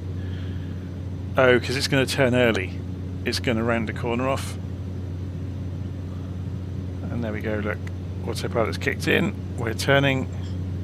Since there aren't any major landmarks directly beneath us, let me tell you about the closest city, Dibrugarh. Dibrugarh is often called the tea city of India because it's surrounded by some of the largest tea estates in the world. The British established these plantations in the 19th century, and today, the region produces a huge portion of India's famous Assam tea. The city is also a major hub for river transport on the Brahmaputra, and if you look out, you might spot the mighty river winding its way through the landscape. Dibrugarh is known for its colonial-era bungalows, many of which are still standing and give the city a unique charm. So we've got about 20 minutes until the next, the point we need to climb. So I'm just going to leave this looking out the window, and I'm going to let the tour guide carry on talking. I'm going to go make myself a coffee, and I'll be back in a bit. Okay, I'll leave a note in the live stream.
Since there aren't any specific points of interest directly beneath us, let me tell you about the closest city, Nagaon. Nagaon is known as the Rice Bowl of Assam because of its lush, sprawling paddy fields that stretch as far as the eye can see. The town was established in the early 19th century and has played a key role in Assam's agricultural development. It's also the birthplace of Srimanta Sankardev, a revered 15th century saint and cultural icon who helped shape Assamese literature, music, and dance. If you look out, you might spot the Kolong River winding its way through the landscape. During the monsoon, it often overflows, turning the fields into a shimmering patchwork of water and green.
Since we're in this part of Assam, let me tell you about the closest city, Sivasagar. Sivasagar is a real treat for aviation fans and history buffs alike. This city was once the capital of the mighty Ahom Kingdom, which ruled Assam for nearly 600 years. If you look closely, you might spot the massive Sivasagar tank, an artificial lake built in the 18th century. Legend has it that it never dries up, even in the hottest summer. The city is also dotted with ancient temples and palaces, including the Rangar, which is considered one of Asia's oldest surviving amphitheaters.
Okay, I'm back. So, just reading the live stream comments, I'm being asked, did I get the amphibious and cargo variants? Yes, I did. This is the first time I've loaded any of them into the sim, so this is my first look at it this evening alongside you guys. So, let's have a look. Oh, we're catching up with the fuel. It's looking good. So we'll be switching to both tanks again soon to see if we can get them to level up. We can see we've got 10 minutes to run until we get to the next waypoint. Okay, let's go and read from my flight plan document. So for those coming in late, what I've done, actually I can show you this in Dropbox, I think. Actually, no, I can show you them here. I think if I still got Visual Studio Code running, yes. So I've documented the round the world flights for those that came in late, all of them. All of the ones so far, so the first 20. And I've made them available for people to go and get from Kofi, because it took a huge amount of effort to do this. So for today's flight, for example, you get all of the flight plans in all the various formats. You also get a picture, you also get a markdown version of all the notes, you also get a PDF, like a prettified version of that, so you can print out if you want. And it goes through telling you all about the places en route, so you can go read about them. And yeah, so I've done that, as you can see, for every plan so far. So I'll read about the next one for you. And actually, should we put terrain mode on here so we can see the hills coming? Since we're in this part of Assam, let me tell you about the closest city, Sivasagar. Sivasagar is a real treat for aviation fans and history buffs alike. This city was once the capital of the mighty Ahom Kingdom, which ruled Assam for nearly 600 years. If you look closely, you might spot the massive Sivasagar tank, an artificial lake built in the 18th century. Legend has it that it never dries up, even in the hottest summer.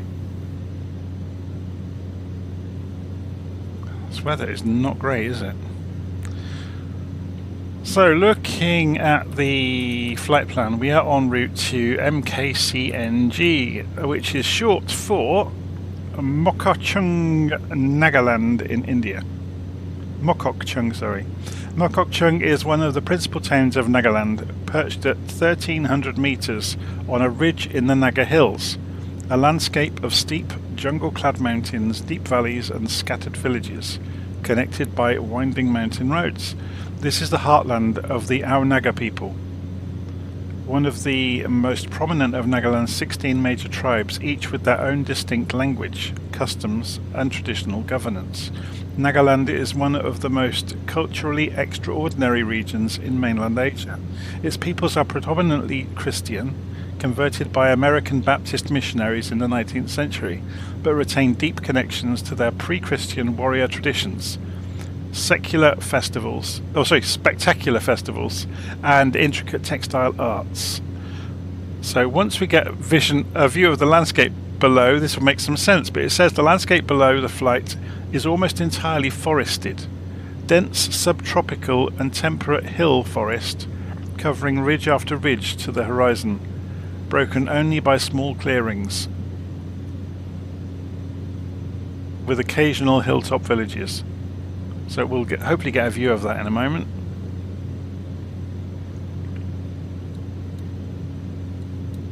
It's not looking great at the minute, but yeah, it's clearing in front of us.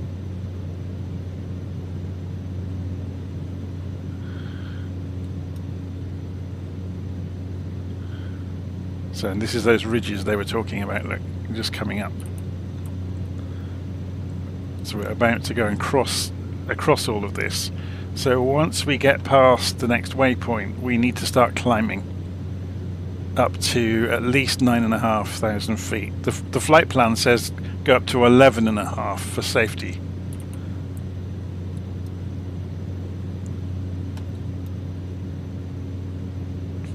But we're certainly getting some dramatic views today, aren't we?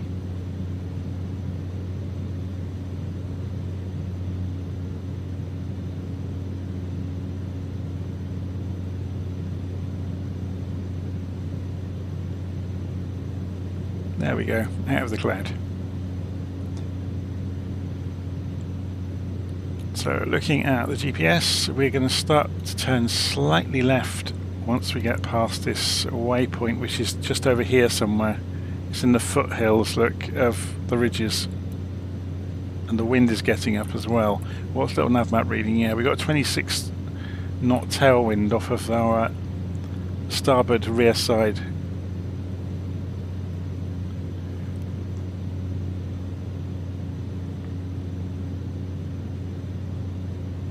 Should we start the climb now before we get too close? You can see, look, the hills are at our altitude directly in front of us.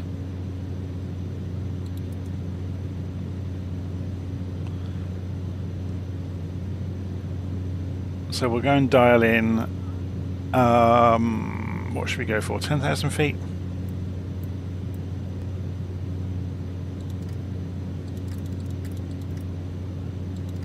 Go at 500 feet a minute. We keep an eye on the speed.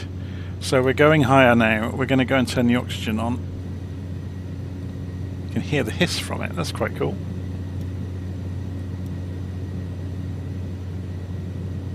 I don't know, is there an oxygen gauge up here? Can we see how much we've got left?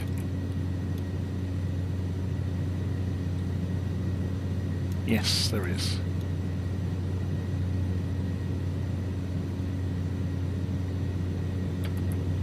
How are we doing on the engines? Still got slightly more on the left side.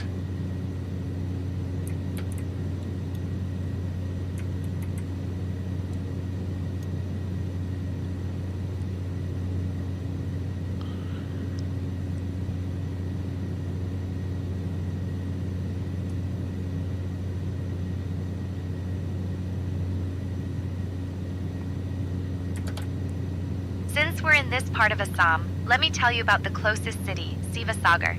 Sivasagar is a real treat for aviation fans. I'm going to turn the oxygen off until we're a bit higher. This city was once the capital of the mighty Ahom kingdom. We don't really need it until we get up to 10 or 11,000 feet. If you look closely, you might spot the massive Sivasagar tank, an artificial lake built in the 18th century. Legend has it that it never dries up, even in the hottest summer. The city is also dotted with ancient temples and palaces, including the Rangar, which is considered one of Asia's oldest surviving amphitheaters.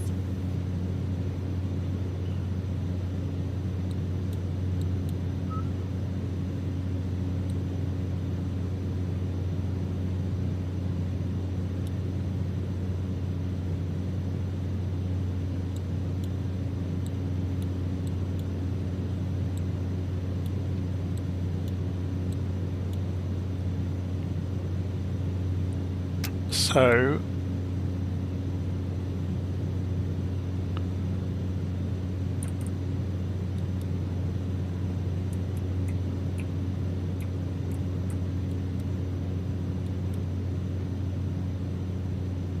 just having a look around on the map to see if there's anything of interest along the way. The giant banyan tree. Interesting. There is a settlement up here, look, on top of the ridge. So that's going to be Mokok Chung, which we were talking about a few moments ago. So if we go and have a read about, just recount what I was reading about. One of the principal towns of Nagaland, perched at 1,300 meters up on a ridge in the Naga Hills. The heartland of the Ao Naga people. So the Naga Hills form part of the Indo-Burma biodiversity hotspot, one of the richest concentrations of endemic species on the planet, including the Blythe's tragapan, the Hulok gibbon, and the spectacular Mrs. Hume's pheasant. Interesting, never heard of any of those things before.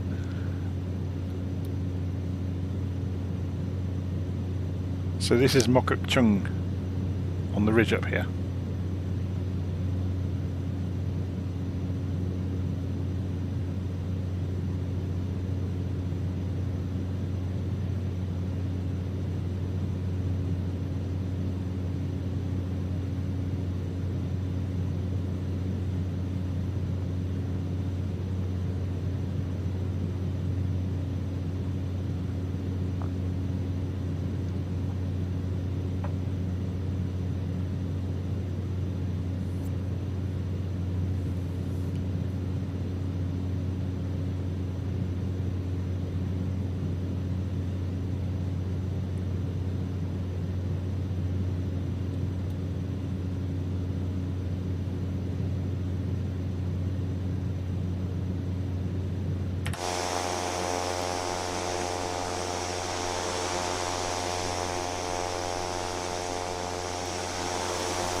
What a place to live, hey? Right up on the ridge.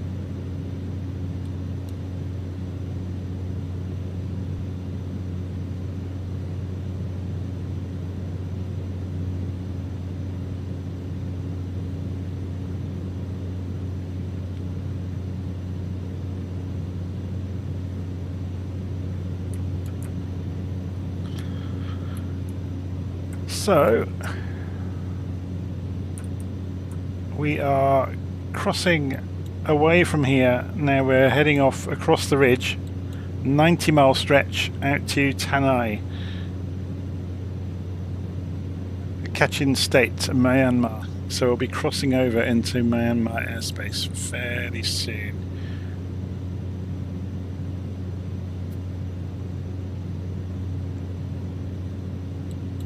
There's a couple of legs left, so we're racing across to Tanai and then down towards Since there Pamti. aren't any major landmarks directly beneath us, let me tell you about the closest city, Simaluguri.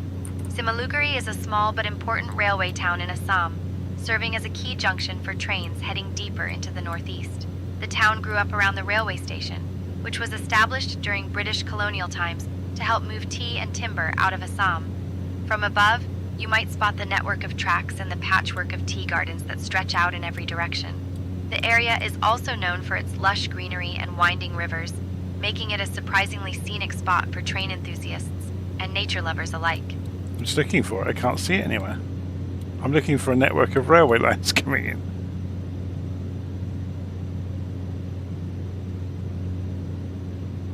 Simaluguri, there it is. So where are the railway tracks? Maybe they're not on this map.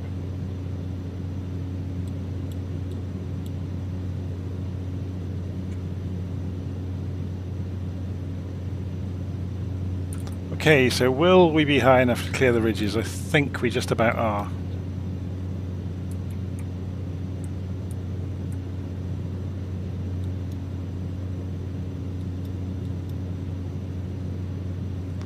It's a heck of an aeroplane, isn't it? It's very cool.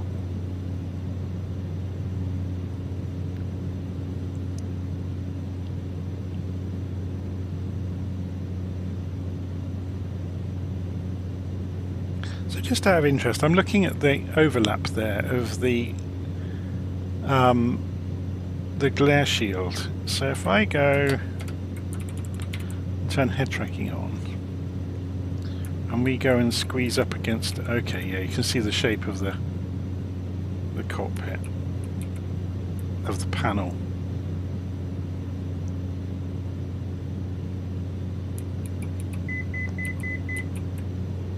Okay, we're nearly up to 10,000.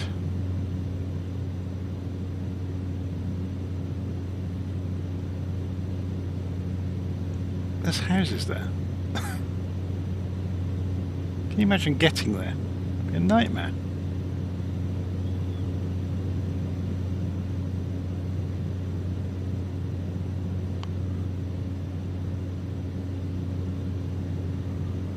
Let's go and do the passenger experience, shall we?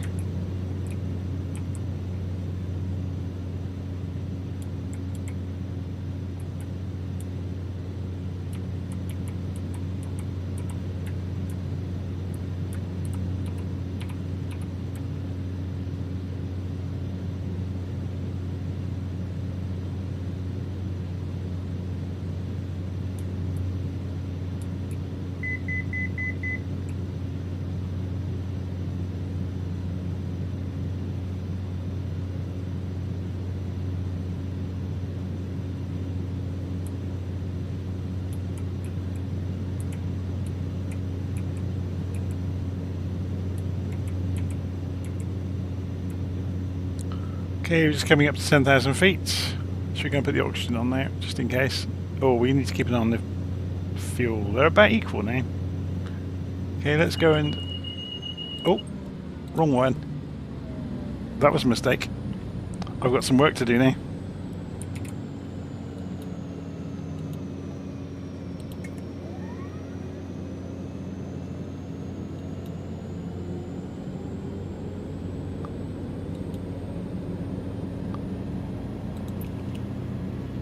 There we go.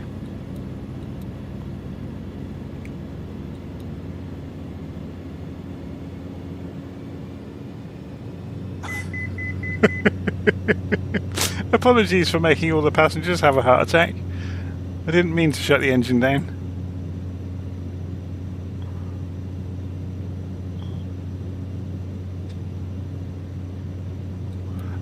So what was I supposed to be doing there? Oh yeah, we put both fuels on. I shouldn't laugh about it, really. You have to see the funny side of these things, though, don't you?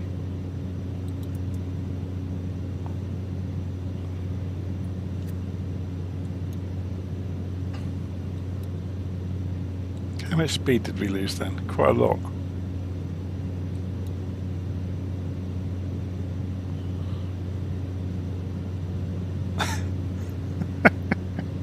There's always something, isn't there, that I managed to do during a flight.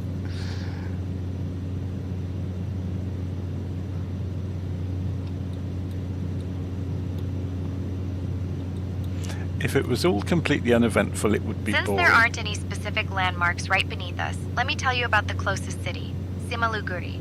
Simaluguri is a small but important railway town in Assam, serving as a key junction for trains heading deeper into the northeast.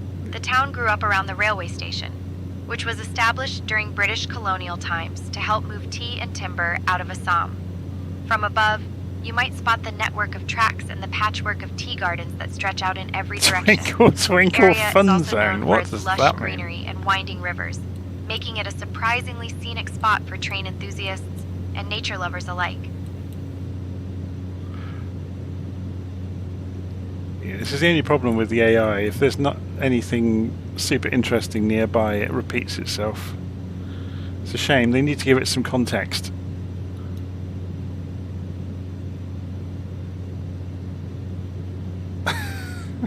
So yeah, we got some feedback there in the live stream saying, what's the point of the flight sims unless we're stirring things up a bit? What, like accidentally shutting the engine down at 10,000 feet?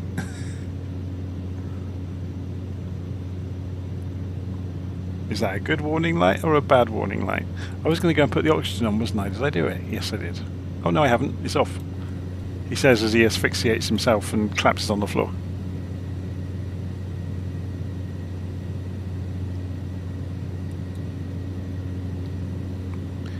To be honest, as far as I understand, most males, and this is important, are okay up to about 12,000 feet. Most female pilots are not.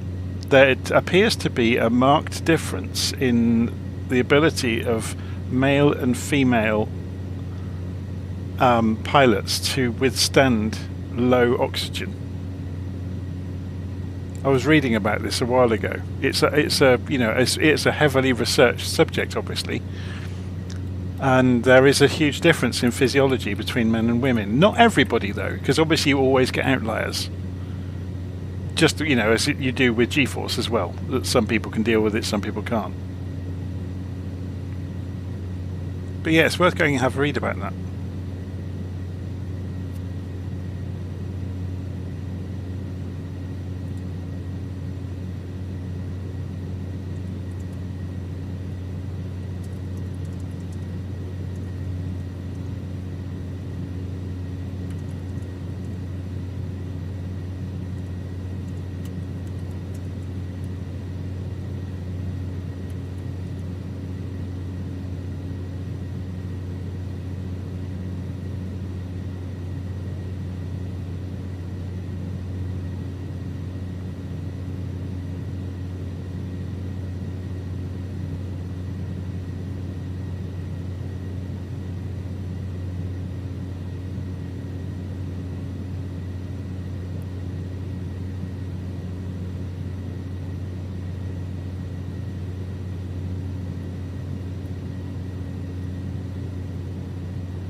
It's quite unsettling when you go into cloud, isn't it? Especially when there's big hills around.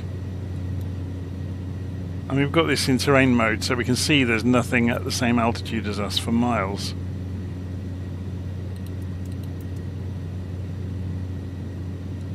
It's still unsettling though.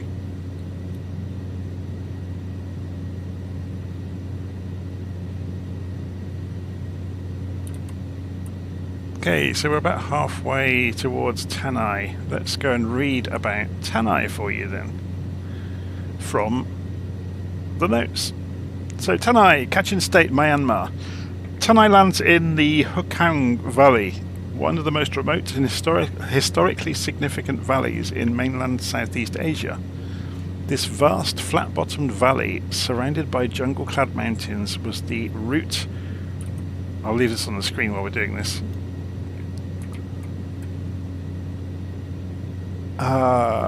Was the route of the Lido Road, later renamed the Stillwell Road, the legendary World War II supply route built by American and Chinese engineers to reconnect China with the Allied war effort. Since there aren't any major landmarks directly beneath us, let me tell you about the closest city, Simaluguri. Simaluguri is a small but important railway town in Assam, serving as a key junction for trains heading deeper into the northeast. The town grew up around the railway station, which was established during British colonial times to help move tea and timber out of Assam. From above, you might spot the network of tracks and the patchwork of tea gardens that stretch out in every direction. So, where did we get to? The construction of the road through 500 miles of mountains, jungle and monsoon was one of the greatest engineering feats of the war, and one of the least remembered. The Hukang Valley is also home to the world's largest tiger reserve, the Hukang Valley Wildlife Sanctuary, covering over 17,000 square kilometers, and one of the last refuges of wild tigers in Southeast Asia. The valley's jungles are among the most pristine in the region, sheltering clouded leopards, Asian elephants, and the critically endangered white-bellied heron. Gold and amber mining. The valley produces some of the world's most scientifically important amber, preserving 99-million-year-old Cretaceous insects, provide the local economy alongside subsistence farming by Kachin, Naga and Shan communities. So they're going to give rise to the dinosaurs being re-engineered then. They've got the amber here with the insects in it. So there's a John Hammond is down there somewhere.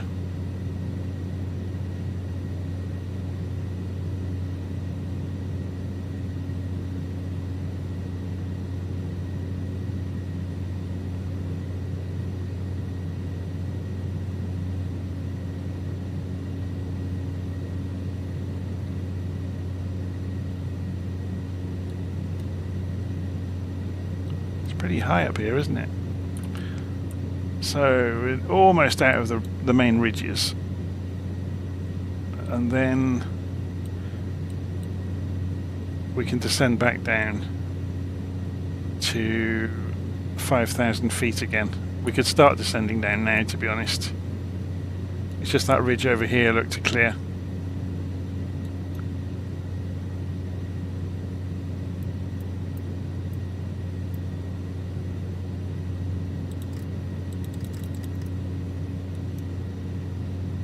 I can always take manual control if I need to.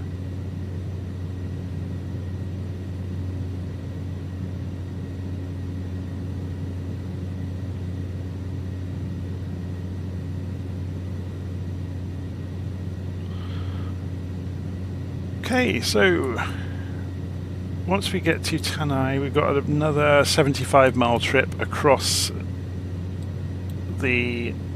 I'll probably go low level and fly the last bit. To be honest, I could do the next bit low level. Should we do it now? Let's go manual. And turn head tracking on. We're going to go manual and fly by hand. Make it a bit more fun.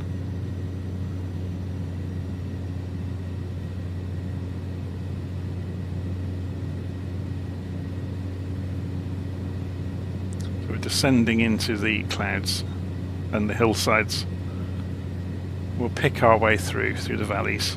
We can have a little look, because we can always, just follow the valleys out. It's not going to be too difficult. We can see where we're going.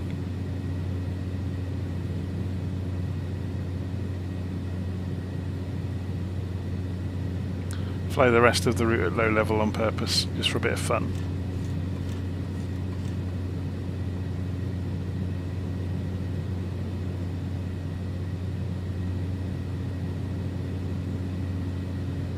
Wondering where the sound was coming from when I was using the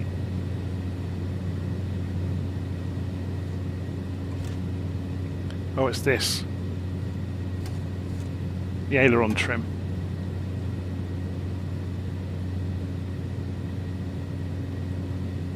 Will it glide with the engine off? Well, I could pull the engine back to idle.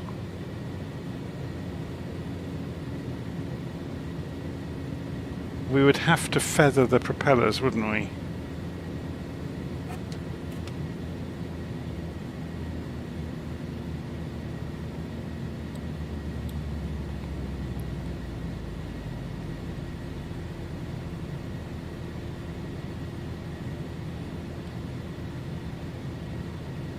Standby electric power has come on, because obviously Since there aren't any major landmarks directly beneath us, let me tell you about the closest city, Amguri.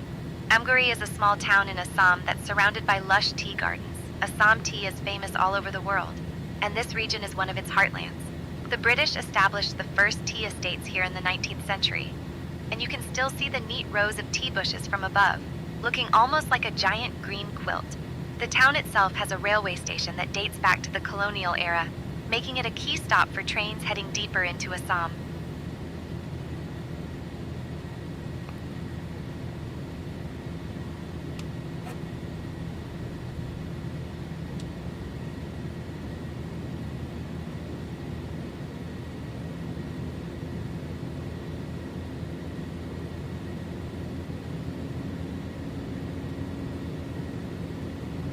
So if I follow the river, it should take us out of the hills, shouldn't it? Famous last words.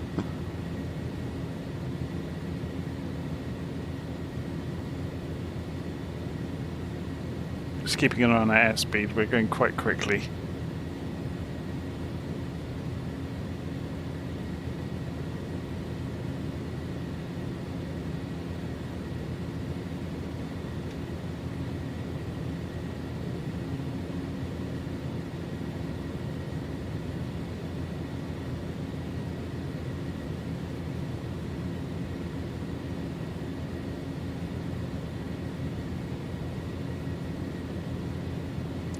The display's looking quite angry.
This thing climbs well, doesn't it?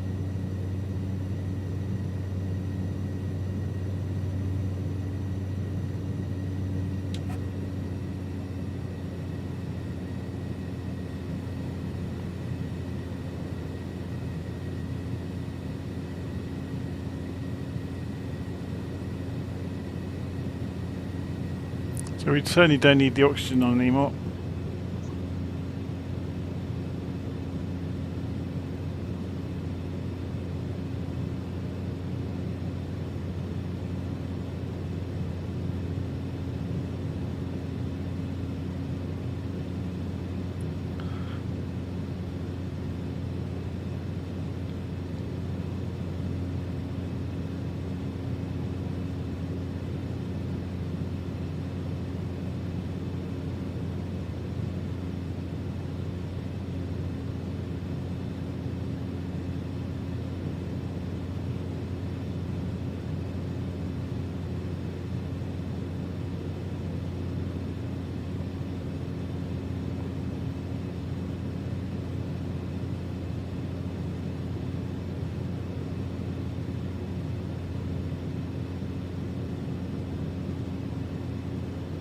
Since we're in this part of Assam, let me tell you about the closest city, Amguri. Amguri is a small town in Assam that's surrounded by lush tea gardens.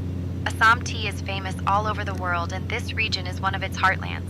The British established the first. You'd think she'd have something else to talk about by now, wouldn't you? And you can still see the neat rows of tea bushes from above, looking almost like a giant green quilt. The town itself has a railway station that dates back to the colonial era, making it a key stop for trains heading deeper into Assam. We've still got a discrepancy here, look. So we're using more on the right engine than the left, so we're going to go and cut the fuel on the right and let the left use some. Sorry, not the right engine, the right tank. We're using more fuel from the right tank. I keep saying right and left engine, don't I? There's only one engine on this aeroplane. Okay, we don't really need any terrain view. We can see the terrain. Let's just leave it on this view now. So we've got 30 miles until the next waypoint.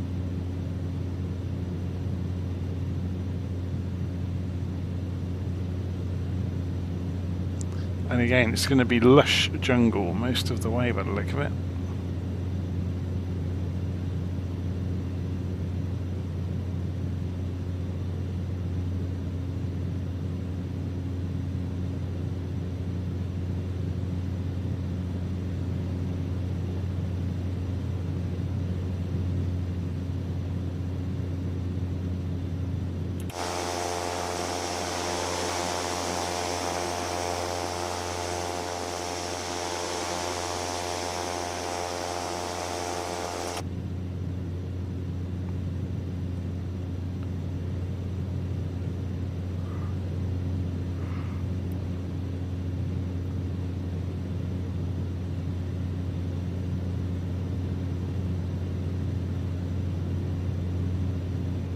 Now let go of the stick and it's starting to go on its own.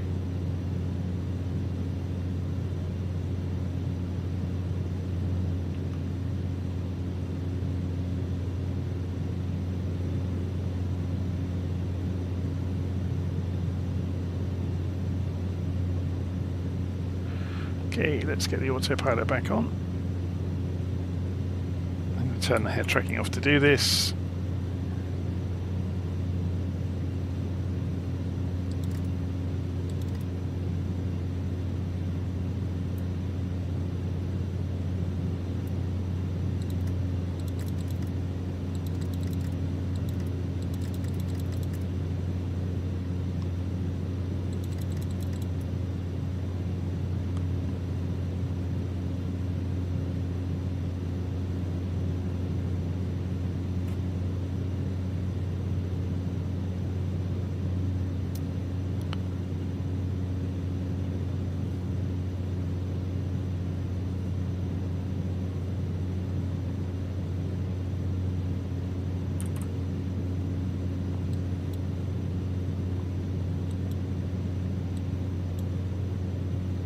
Let's see what Navigraph looks like for the same part of the route. Gone quite a long way, haven't we? There we are. We're just coming in towards the last waypoint.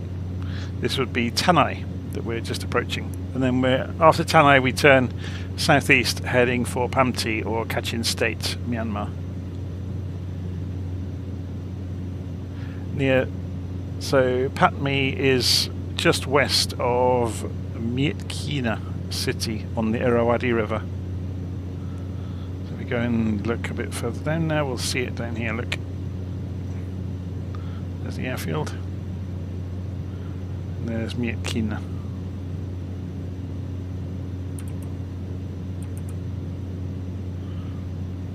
Okay, we're just clearing this ridge again.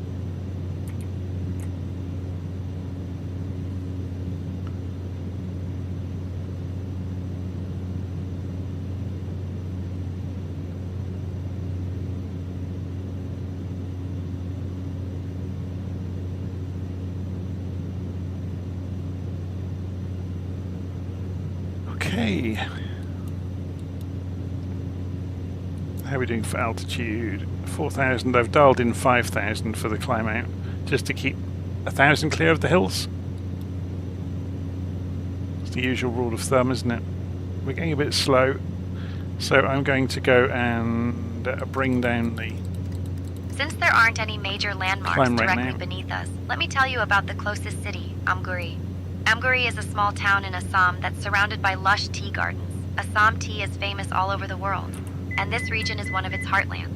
The British established the first. There's nothing out here for the tour guide to talk about, and this is why she's repeating herself. Rows of tea bushes from above, looking almost like a giant green quilt. The town itself we has could a railway always station that prompt dates back her to the into colonial talking era, about things, making it a key stop for trains heading deeper into Assam.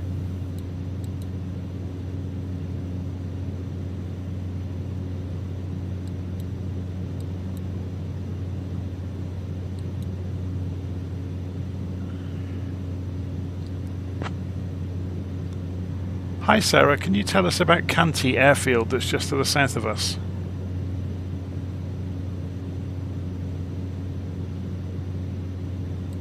Kanti Airfield, also known as Kanti Airstrip, VIK, is a small airfield in Myanmar primarily used for regional flights and general aviation.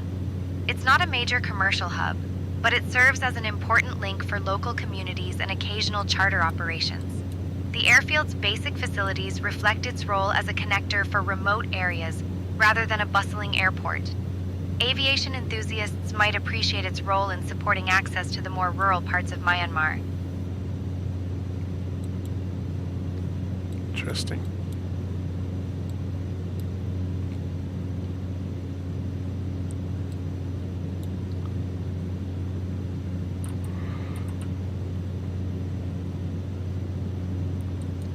As soon as we're away from the hills, we need to descend a little bit just to get away from the... Oh, we could do it now, look.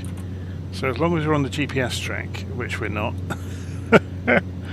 we can descend a little bit and maybe get below the cloud base. So let's drop back down to 3,000 now.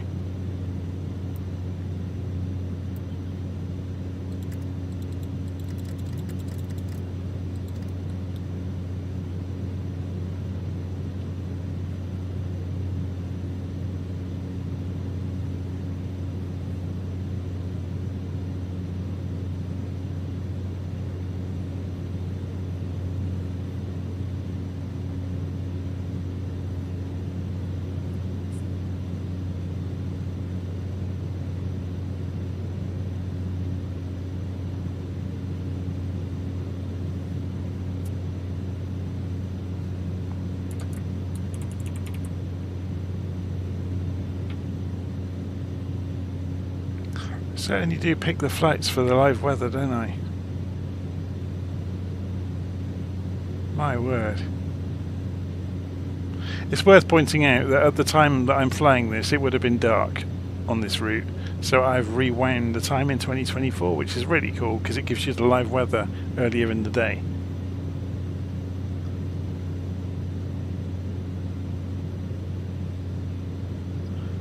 So we're just dropping down 4,500 feet and descending.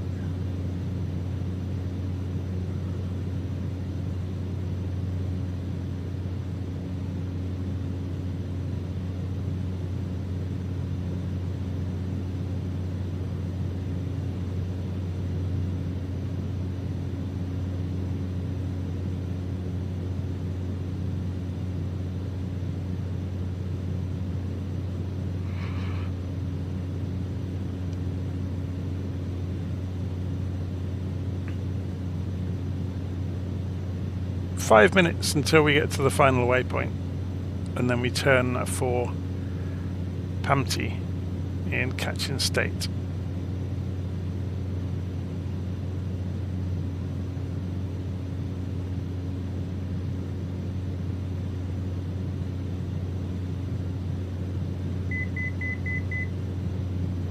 We're carrying on down past 4,000 feet now, descending for 3,000.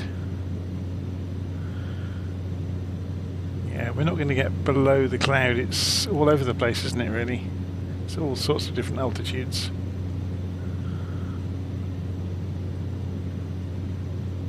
It does look a bit like a pea super out in front of us.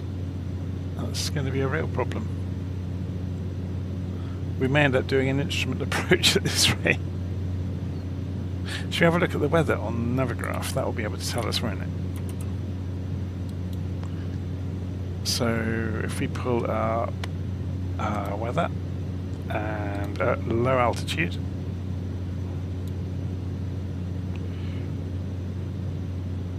okay, they have no weather data for this part of the world.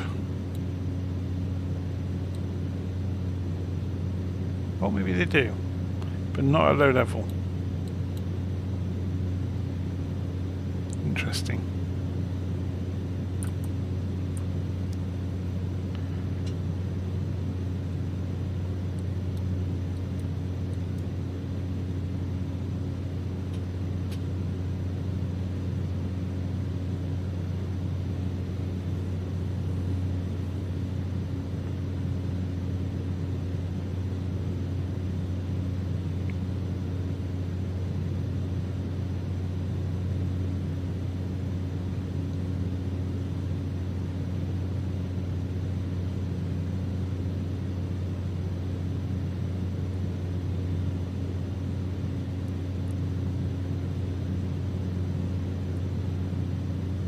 Since there aren't any specific landmarks right beneath us, let me tell you about the closest city, Tamu.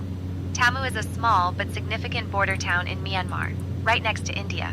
It's a key crossing point for trade and travel between the two countries.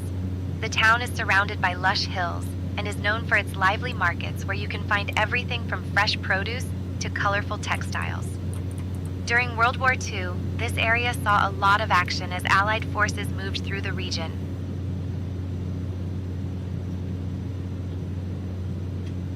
Okay, we're down to 3,000 feet. I see what they mean about the jungle here. It's just never ending, isn't it?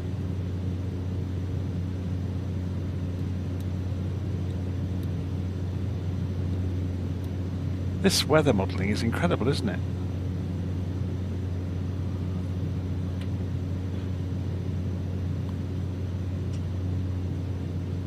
How are we doing on the engine gauges? So fuel is fairly level again. I was really babysit the fuel, aren't we? RPM is about 97%, 98%. ITT is fine. Propeller is fine. Torque is fine. And temperature in the cabin is fine.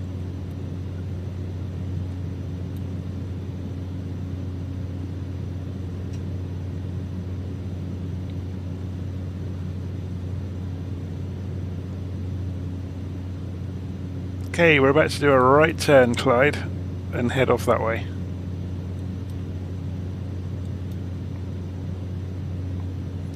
In 1.5 minutes.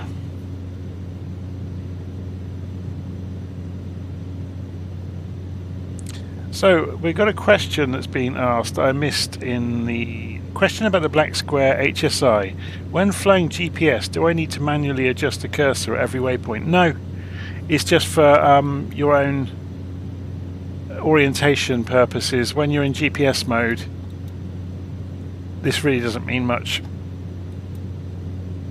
Obviously, the CDI will show you deviation from the track, not from the VOR radial. But yeah, that's the only difference, really. Okay, we should be turning fairly soon. Then we head in towards our final airport, final waypoint for the evening even. So what do we need to do in terms of altitude for the final leg? We need to climb out to about 7,500 feet by the look of it, 8,000 feet maybe? No, I'll go 7.5. So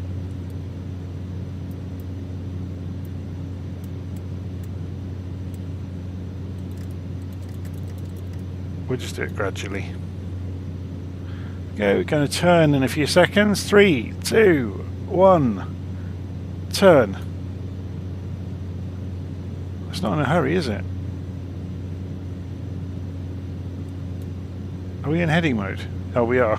That would be why. Like I said, there's always something, and plus I'm getting tired now. It's just gone 11 PM here. I saw this airplane had come out today, and I thought, oh, I can hit several birds with one stone here. So I can have a look at the airplane. I can share with you that I've made the flight plans. So for those coming in late, if you go to John Beckett. Where is it? John Beckett. Online. I've spelt my own name wrong. That's a real good sign, isn't it? If you go to johnbeckett.online, you'll see a link here to the Ko-fi shop, and if you go and click on the Ko-fi shop, you will see in here that I've put in the VFR Round the World Tour Flight Plan Pack. I've just put it in earlier this evening.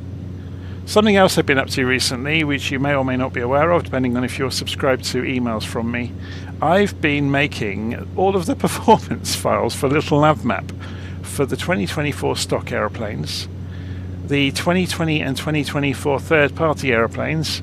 There's 580 aeroplanes in it. The 2020 stock aeroplanes and the X-plane stock and third-party aeroplanes.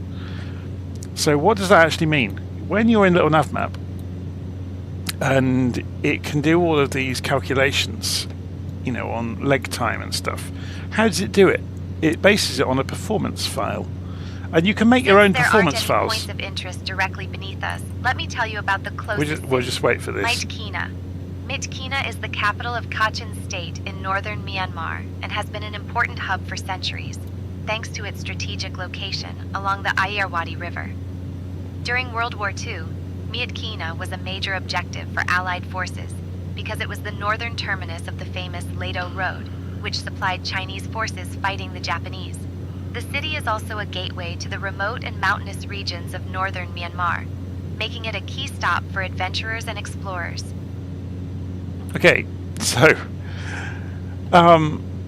LittleNavMap, you can obviously see it's got this top of descent, it's got top of climb, and it's also got a fuel report for your journey of how much fuel you're going to need based on the performance of the engine in your aeroplane. But it can only do that if it's got the performance data for your aeroplane.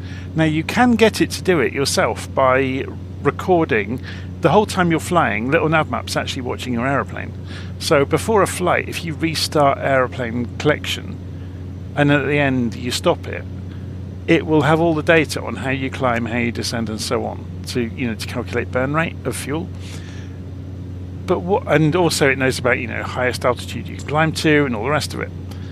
What if you wanted though to get all that data without having to go through all of that rigmarole? Because that takes a lot of doing. So when you edit aeroplanes in here, you can fill it all in by hand, or you can do what I did. And you can write a monster piece of software that goes and researches all the data for you off the internet from the real aeroplanes and makes you all the profiles for all of the aeroplanes. And okay, it took me an entire weekend to do it because I know how to spend my weekends, but I end up with, and I've made this available in Ko-fi, obviously, the fruits of my labours. If you go and look in here and the performance calculator, and we look in 2020 and 2024 third party, and I can look in, for example, airliners, and there are the performance files for all of the airliners. And if I come up one, if I look in general aviation, there's all of the general aviation airplanes. And when you look inside them, they're all in XML. It's got a full description of the aeroplane in each case, but it's also got accurate book numbers for the aeroplane about its engine performance and so on and so forth.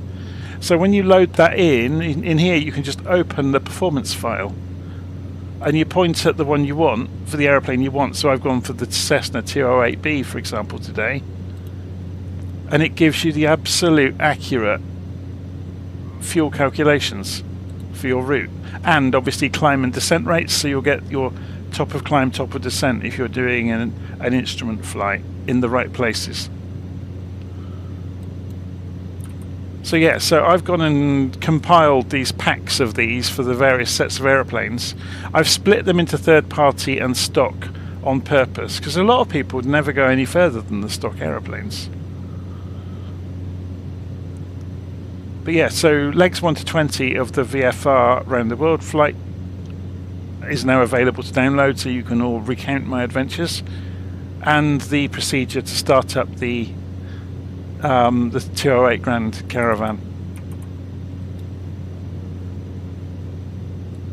So if you're just starting out in the sim and it all seems a bit scary with a big analog plane with loads of switches, I've brought it right down to, you know, what views to click, or what views to use, what keys to press, what controls to move, what order to do it all in, and it tells you exactly what to do.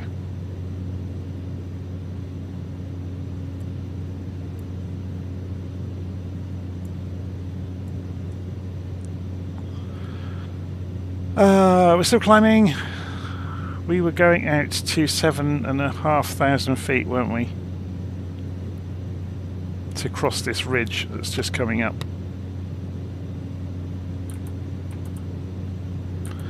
So while we've got a bit of time, let's go and have a look at some of the other things I do online. If you weren't aware, I have a blog at Substack for all of the aviation stuff I do. So obviously this flight will go out on here very soon. And every flight I do goes out on the blog. And every article I write goes out on the blog as well. So it goes back all the way, several years. You can see me flying Tornadoes and Eurofighters and the Blackbird and all sorts of things. And doing, now and again, full commercial routes, you know, with the likes of the... Since there aren't any specific points of interest, the X-plane Boeing 747. Let me tell you about the closest city, Myitkyina. Myitkyina is the capital of Kachin State in northern Myanmar and has been an important hub for centuries, thanks to its strategic. But you can subscribe to the blog River. by email for free. During World War II, Myitkyina was a major objective for Allied forces because it was the northern terminus of the famous Lado Road, which supplied Chinese forces fighting the Japanese. The city is also a gateway to the remote and mountainous regions of northern Myanmar, making it a key stop for adventurers and explorers. Okay, we've got some weather to deal with again.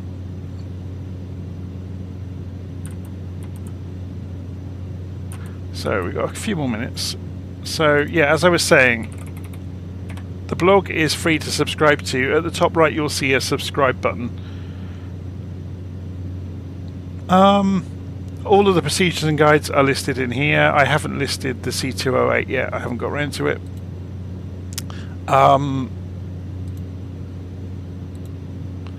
Just trying to think what else it will be of interest to you.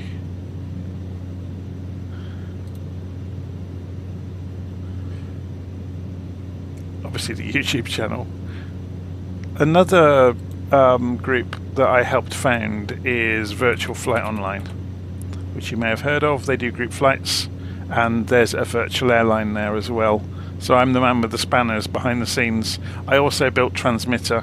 If you've seen Transmitter, yeah, I was responsible for it because I wanted a tool that would do what it does.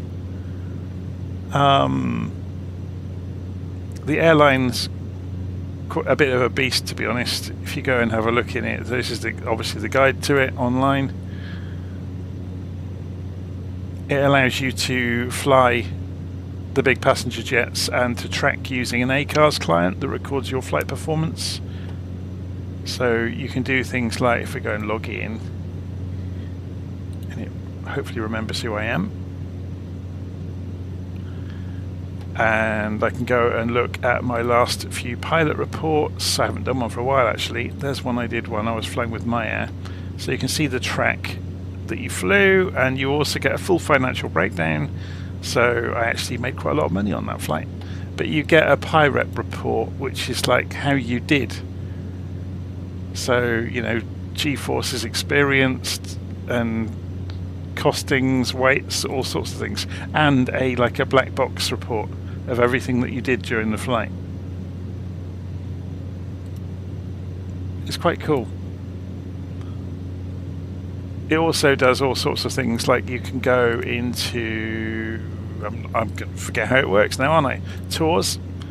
So there's lots of tours in here. So you can go and complete them, and if you go and look, say at the Oceania tour, There's lots of legs, so you can send a flight plan through to ACARS, then fly the leg, and it will tick it off when you've done it. As well as that, it's got scheduled flights in here, so we can go into flights. And it's got an enormous database of flights. It takes a few seconds for it to load. Look, it's spinning up there. But you can filter them down according to the airlines. So there's several airlines that have different selections of aeroplanes. If you go and do the flight map, it will just go crazy probably. Or actually it won't even load at the moment. I'm not sure why that is. Virtual Flight Express. I want to do a passenger charter flight. If we go and find departing from EGSS, which would be Stansted, find. If I do a search, it will find the flights from Stansted that I could go do. There's one. If I go and open it up, so from Stansted to Charles de Gaulle, and I can get the information on Stansted. So there's the map of the airport, and there's all the inbound and outbound flights. There's the pilots that have been through there. There's the flight reports that have been recorded there recently. It's mad, isn't it? I'm not sure why the flight map isn't working. That's a bit interesting. I need to go and have a look at that. You get live weather from Windy, notices to airmen. It's very cool. But yeah, it looks like I need to go and do a bit of maintenance on the flight maps.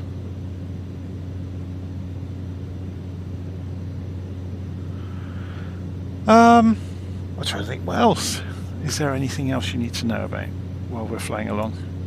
Doing a bit of a sales spiel for a change, aren't I? And I'm rubbish at marketing myself. Since there aren't any major landmarks directly beneath us, let me tell you about the closest city, Myitkyina. Myitkyina is the capital of Kachin State in northern Myanmar and has been an important hub for centuries, thanks to its strategic so this is where we're leading along the to now. Irrawaddy River. During World War II, Myitkyina was a major objective for Allied forces because it was the northern terminus of the famous Ledo Road, which supplied Chinese forces fighting the Japanese. The city is also a gateway to the remote and mountainous regions of northern Myanmar, making it a key stop for adventurers and explorers. If you look out, you might spot the winding Irrawaddy River, which is one of Myanmar's most important waterways, and has been a lifeline for trade and travel for generations. Okay, so we're not that far out now. We're about 50 miles away. Let's go and tune in. I think they've got a tower here, haven't they? Yeah, 118-700. So let's go and tune the comm radios in.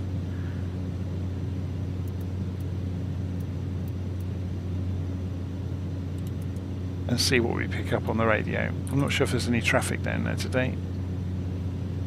We would see it on here normally, if there was. We are quite a long way out still.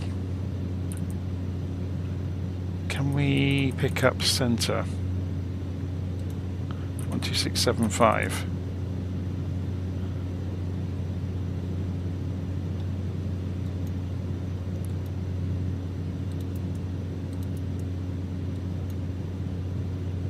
So we're about 13 minutes out from the end of our journey.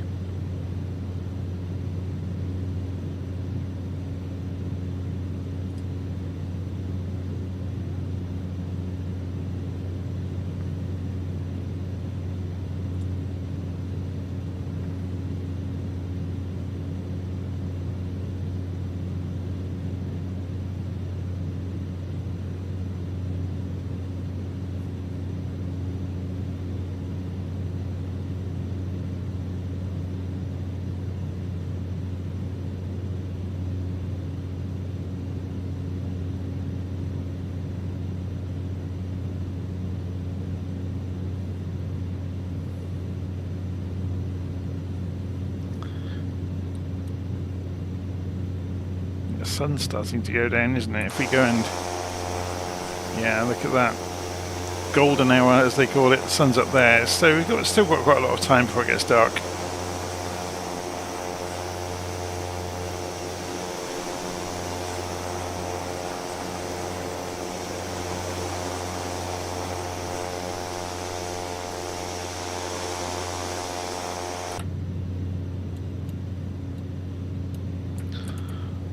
Okay.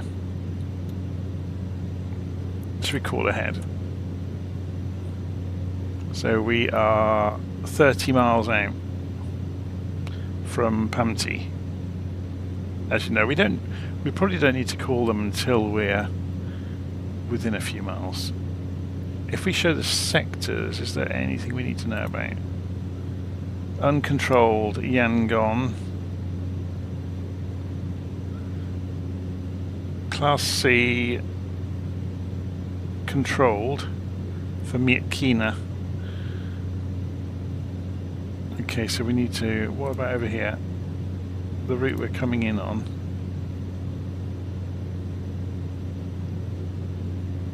Yeah, we're just coming into it, look.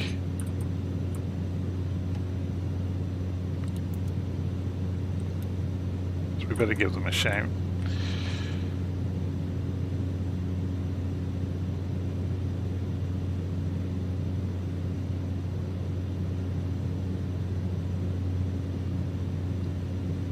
Tower Cessna November 95 Echo Juliet approaching from the northwest, requesting full stop landing.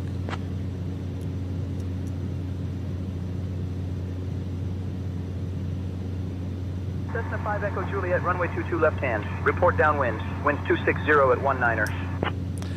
Runway 22 left circuits, left approach, 95 Echo Juliet.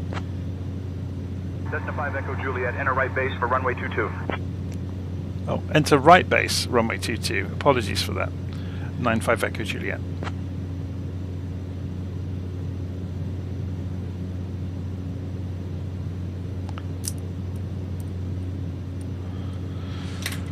So, we should be there fairly soon. We just go across this ridge and then descend a little bit. So, when he says right base, if we go and have a look, what they want us to do, it's unusual actually to go right base. I wonder why. So they want us to come in this side and then turn right onto runway 22. So what we'll do, that is really odd, because there's an airfield here. You would think they'd keep you away and keep you this side. And that's a military airfield.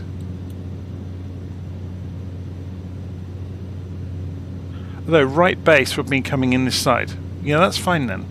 So we don't have to go and do the full circuit. Just right base, which is this way. So what we'll do, we'll go to heading mode and we'll pull ourselves over to one side slightly. So if we pull the heading bug to 120 degrees and go heading mode on the autopilot, and crash into this hillside.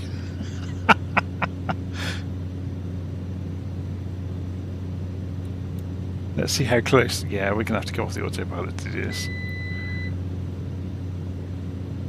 And let me just sit back a bit in the cockpit.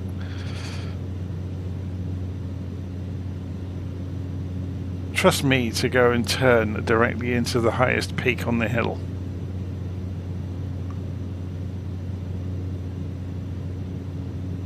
Look how dangerous this is.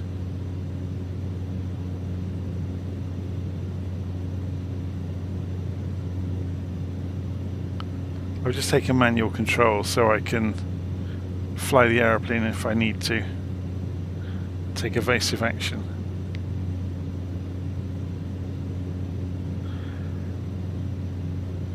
So we got comments in the live stream. Somebody saying, "I wonder if any of this area played a key role during World War II." Well, the tour guide has been telling us that for the last hour. That yeah, all of these places were pivotal because they were supply routes. Premier 7 Delta Juliet, contact departure. Good day. Switching to departure, Premier 7 Delta Juliet.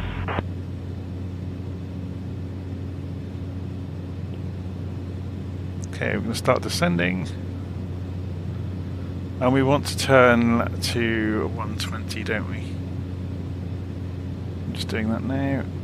They didn't have any radio beacons, did they? Oh, they have got a radio beacon. They've got a VOR. So, we could play We could play with the KNX, couldn't we? KNS even. So let's go and get the autopilot back on. Heading mode. And what's in front of us? Nothing much.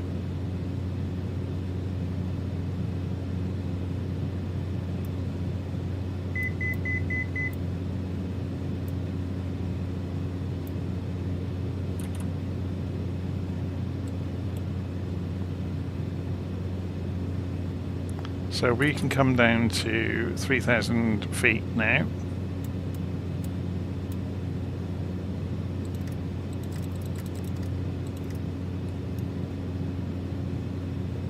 Or even 2,000 feet.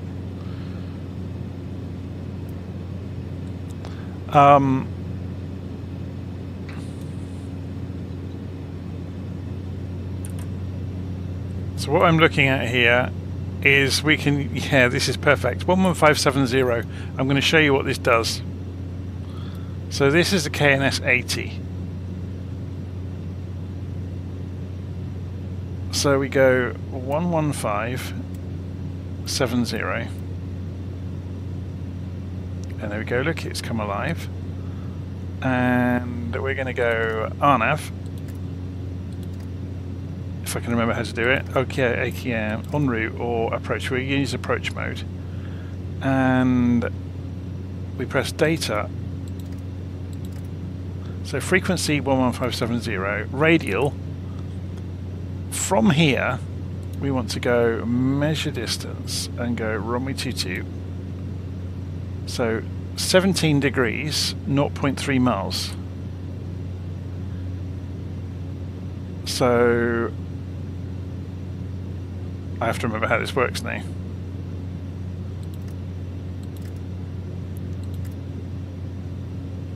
$17 we wanted, didn't we?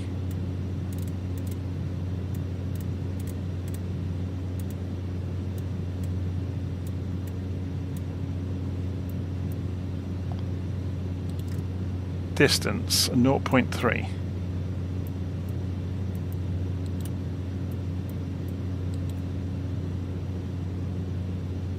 Okay, then what you can do is switch this over. So we want this to go onto VLOC mode. We want this to use RNAV, not NAV1. And then we want the actual radial to be 217 degrees. The runway direction. So we'll switch this round to be 217. What we're doing is making a fake VOR. Sorry, a fake localizer.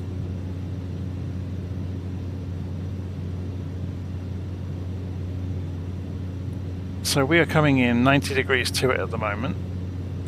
We won't get a glide slope, but we'll get a localizer for a runway that doesn't have one. So what we've essentially made, if you imagine drawing a line out here, we've made that we'll be able to read. So when we line up with this CDI in the middle of this, with it on RNAV mode and using the RNAV computer, it will work.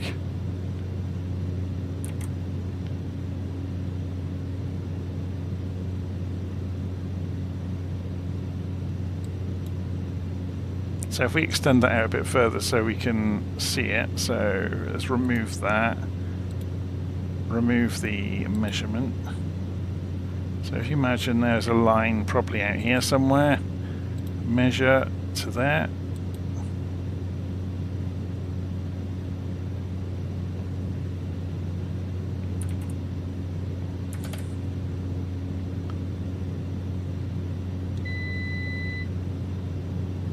So we'll just fly towards the river.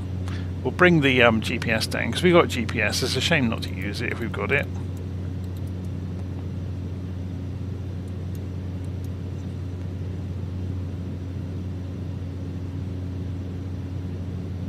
Okay, let's go and start to get our speed under control.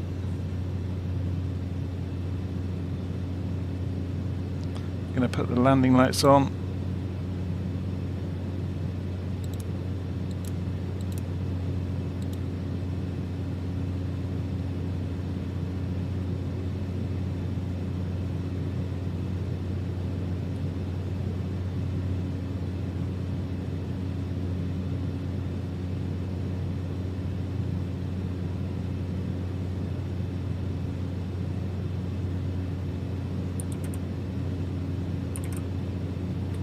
So what you'll see, obviously we'll be able to see the runway, but you will see that this instrument, using RNAV and using the computer down here, will just magically come to life. And it will be like we've got a localizer for the runway that doesn't have one.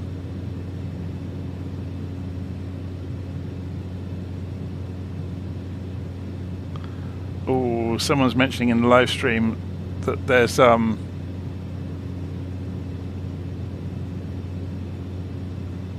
a preview of the TriStar. I think everyone's looking forward to the TriStar. I used to live near RAF Bryce Norton when the TriStars were based there. There was one that got really badly damaged, and it was in the hangar for years. I think somebody took some friends up for like a what do they call it, a fam flight or something? I think call them that in the US, and they wrecked the aeroplane. It cost millions.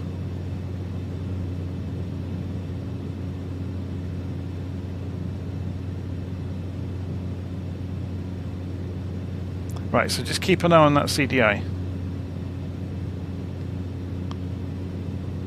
Because you will notice, yeah, we're just coming in, look, towards the runway, or the runway direction.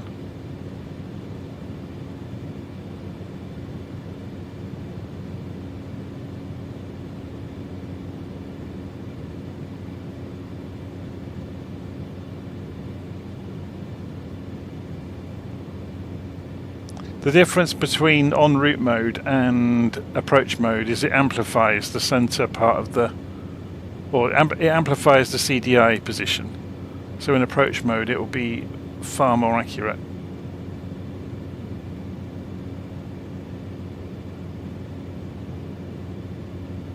I think it started moving. Yep, CDI is on the move.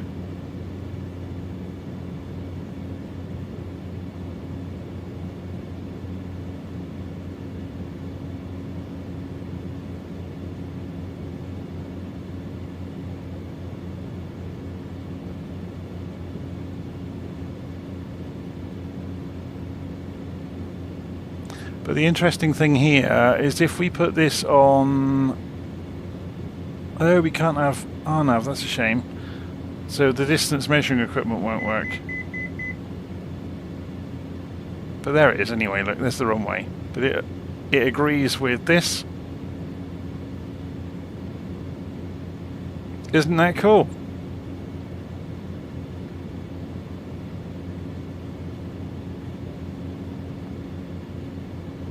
It's not exact, it's obviously not as good as the real thing, but if you've got no localizer, but you've got a VOR nearby, you can at least use it. 5 Echo Juliet, wind 070 at 10, runway 22, clear to land. Clear to land, runway 22, Cessna 95 Echo Juliet.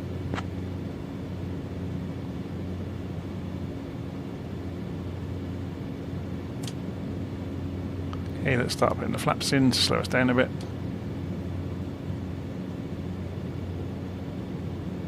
Approaching runway 22.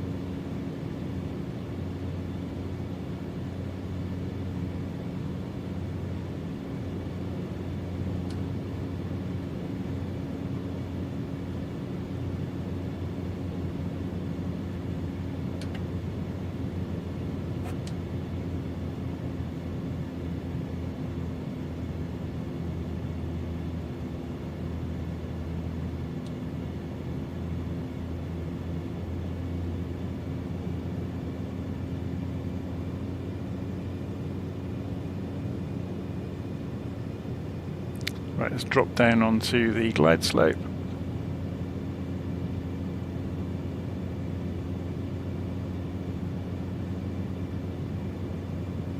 It's a very low glide slope considering there's houses here.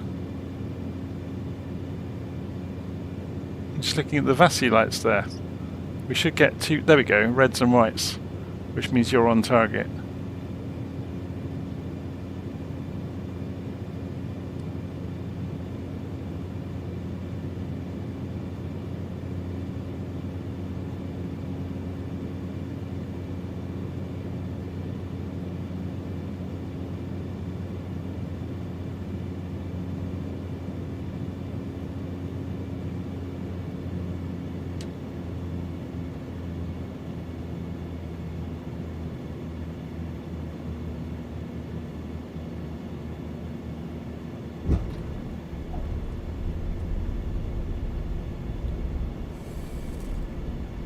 Looks like we run long here.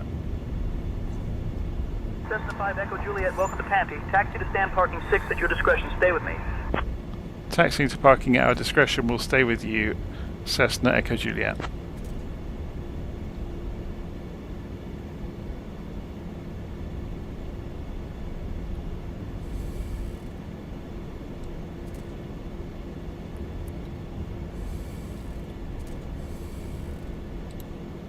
Approaching runway 22.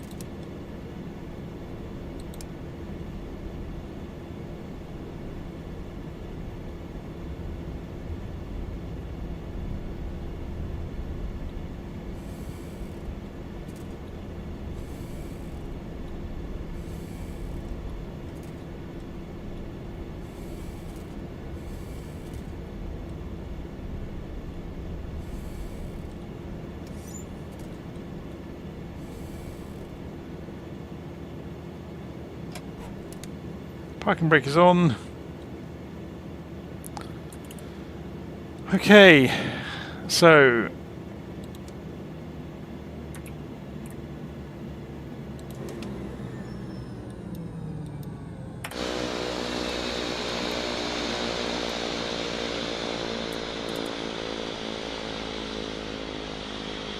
I just want to see if there's a nice animation.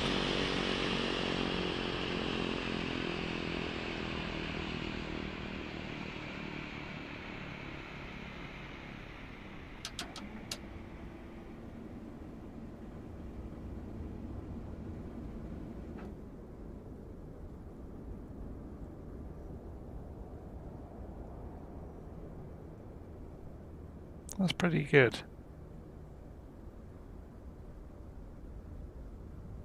I'm impressed by that. Okay, so we need to turn some things off.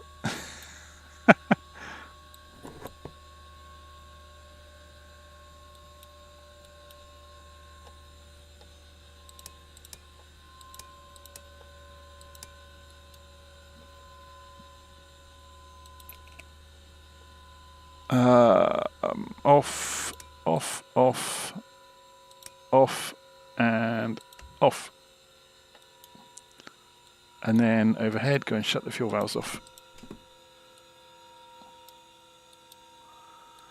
And there we go.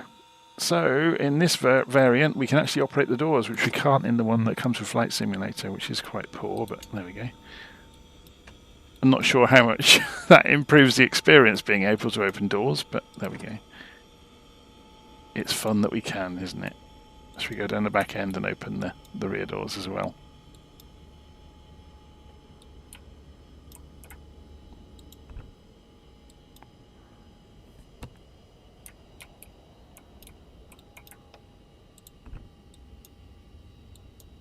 What do you suppose is behind that bulkhead? So I haven't been outside yet. I think you can open doors outside. Should we go and have a look in the tablet? It's going to have the options, isn't it, for the static elements. Whoops. Sit up slightly. Wheel chocks, rudder lock, pitot covers, engine covers, external power. Is the propeller still? No, it's not whizzing around. Cargo door. Passenger door. Have I just closed the door? Yeah, that is the cargo door then. That one.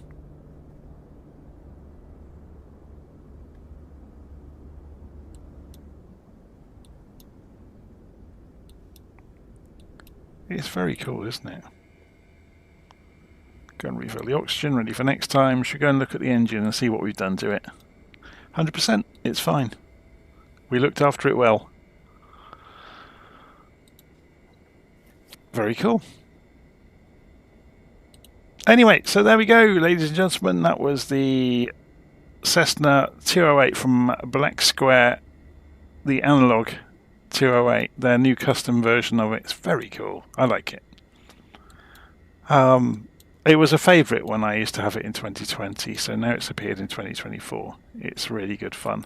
And we managed to finish the flight, so That was flight 20 of the round the world trip from Gelephu to Pamti. So next time we'll be carrying on further. If you want the flight plans, as I said, if you go to johnbeckett.online, and you will find a link there to the Ko-fi shop, and there's a link in this video's notes actually as well for it, but they're in there. So there's the VFR Round the World Tour flight plan pack from legs 1 to 20, and as you saw in Visual Studio where I built them, there's tons of them. So you get all of the variants of the versions. You get maps, you get PDFs. So this is what we were doing today, obviously. Yeah, lots and lots of information to keep you busy on the way.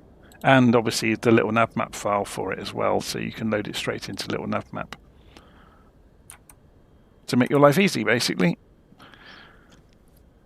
Okay, I'm going to leave it there. I hope you've enjoyed that. And I'll see you all again soon. Thank you ever so much if you are following along. Much appreciated for keeping me company on the way. See you again. Take care.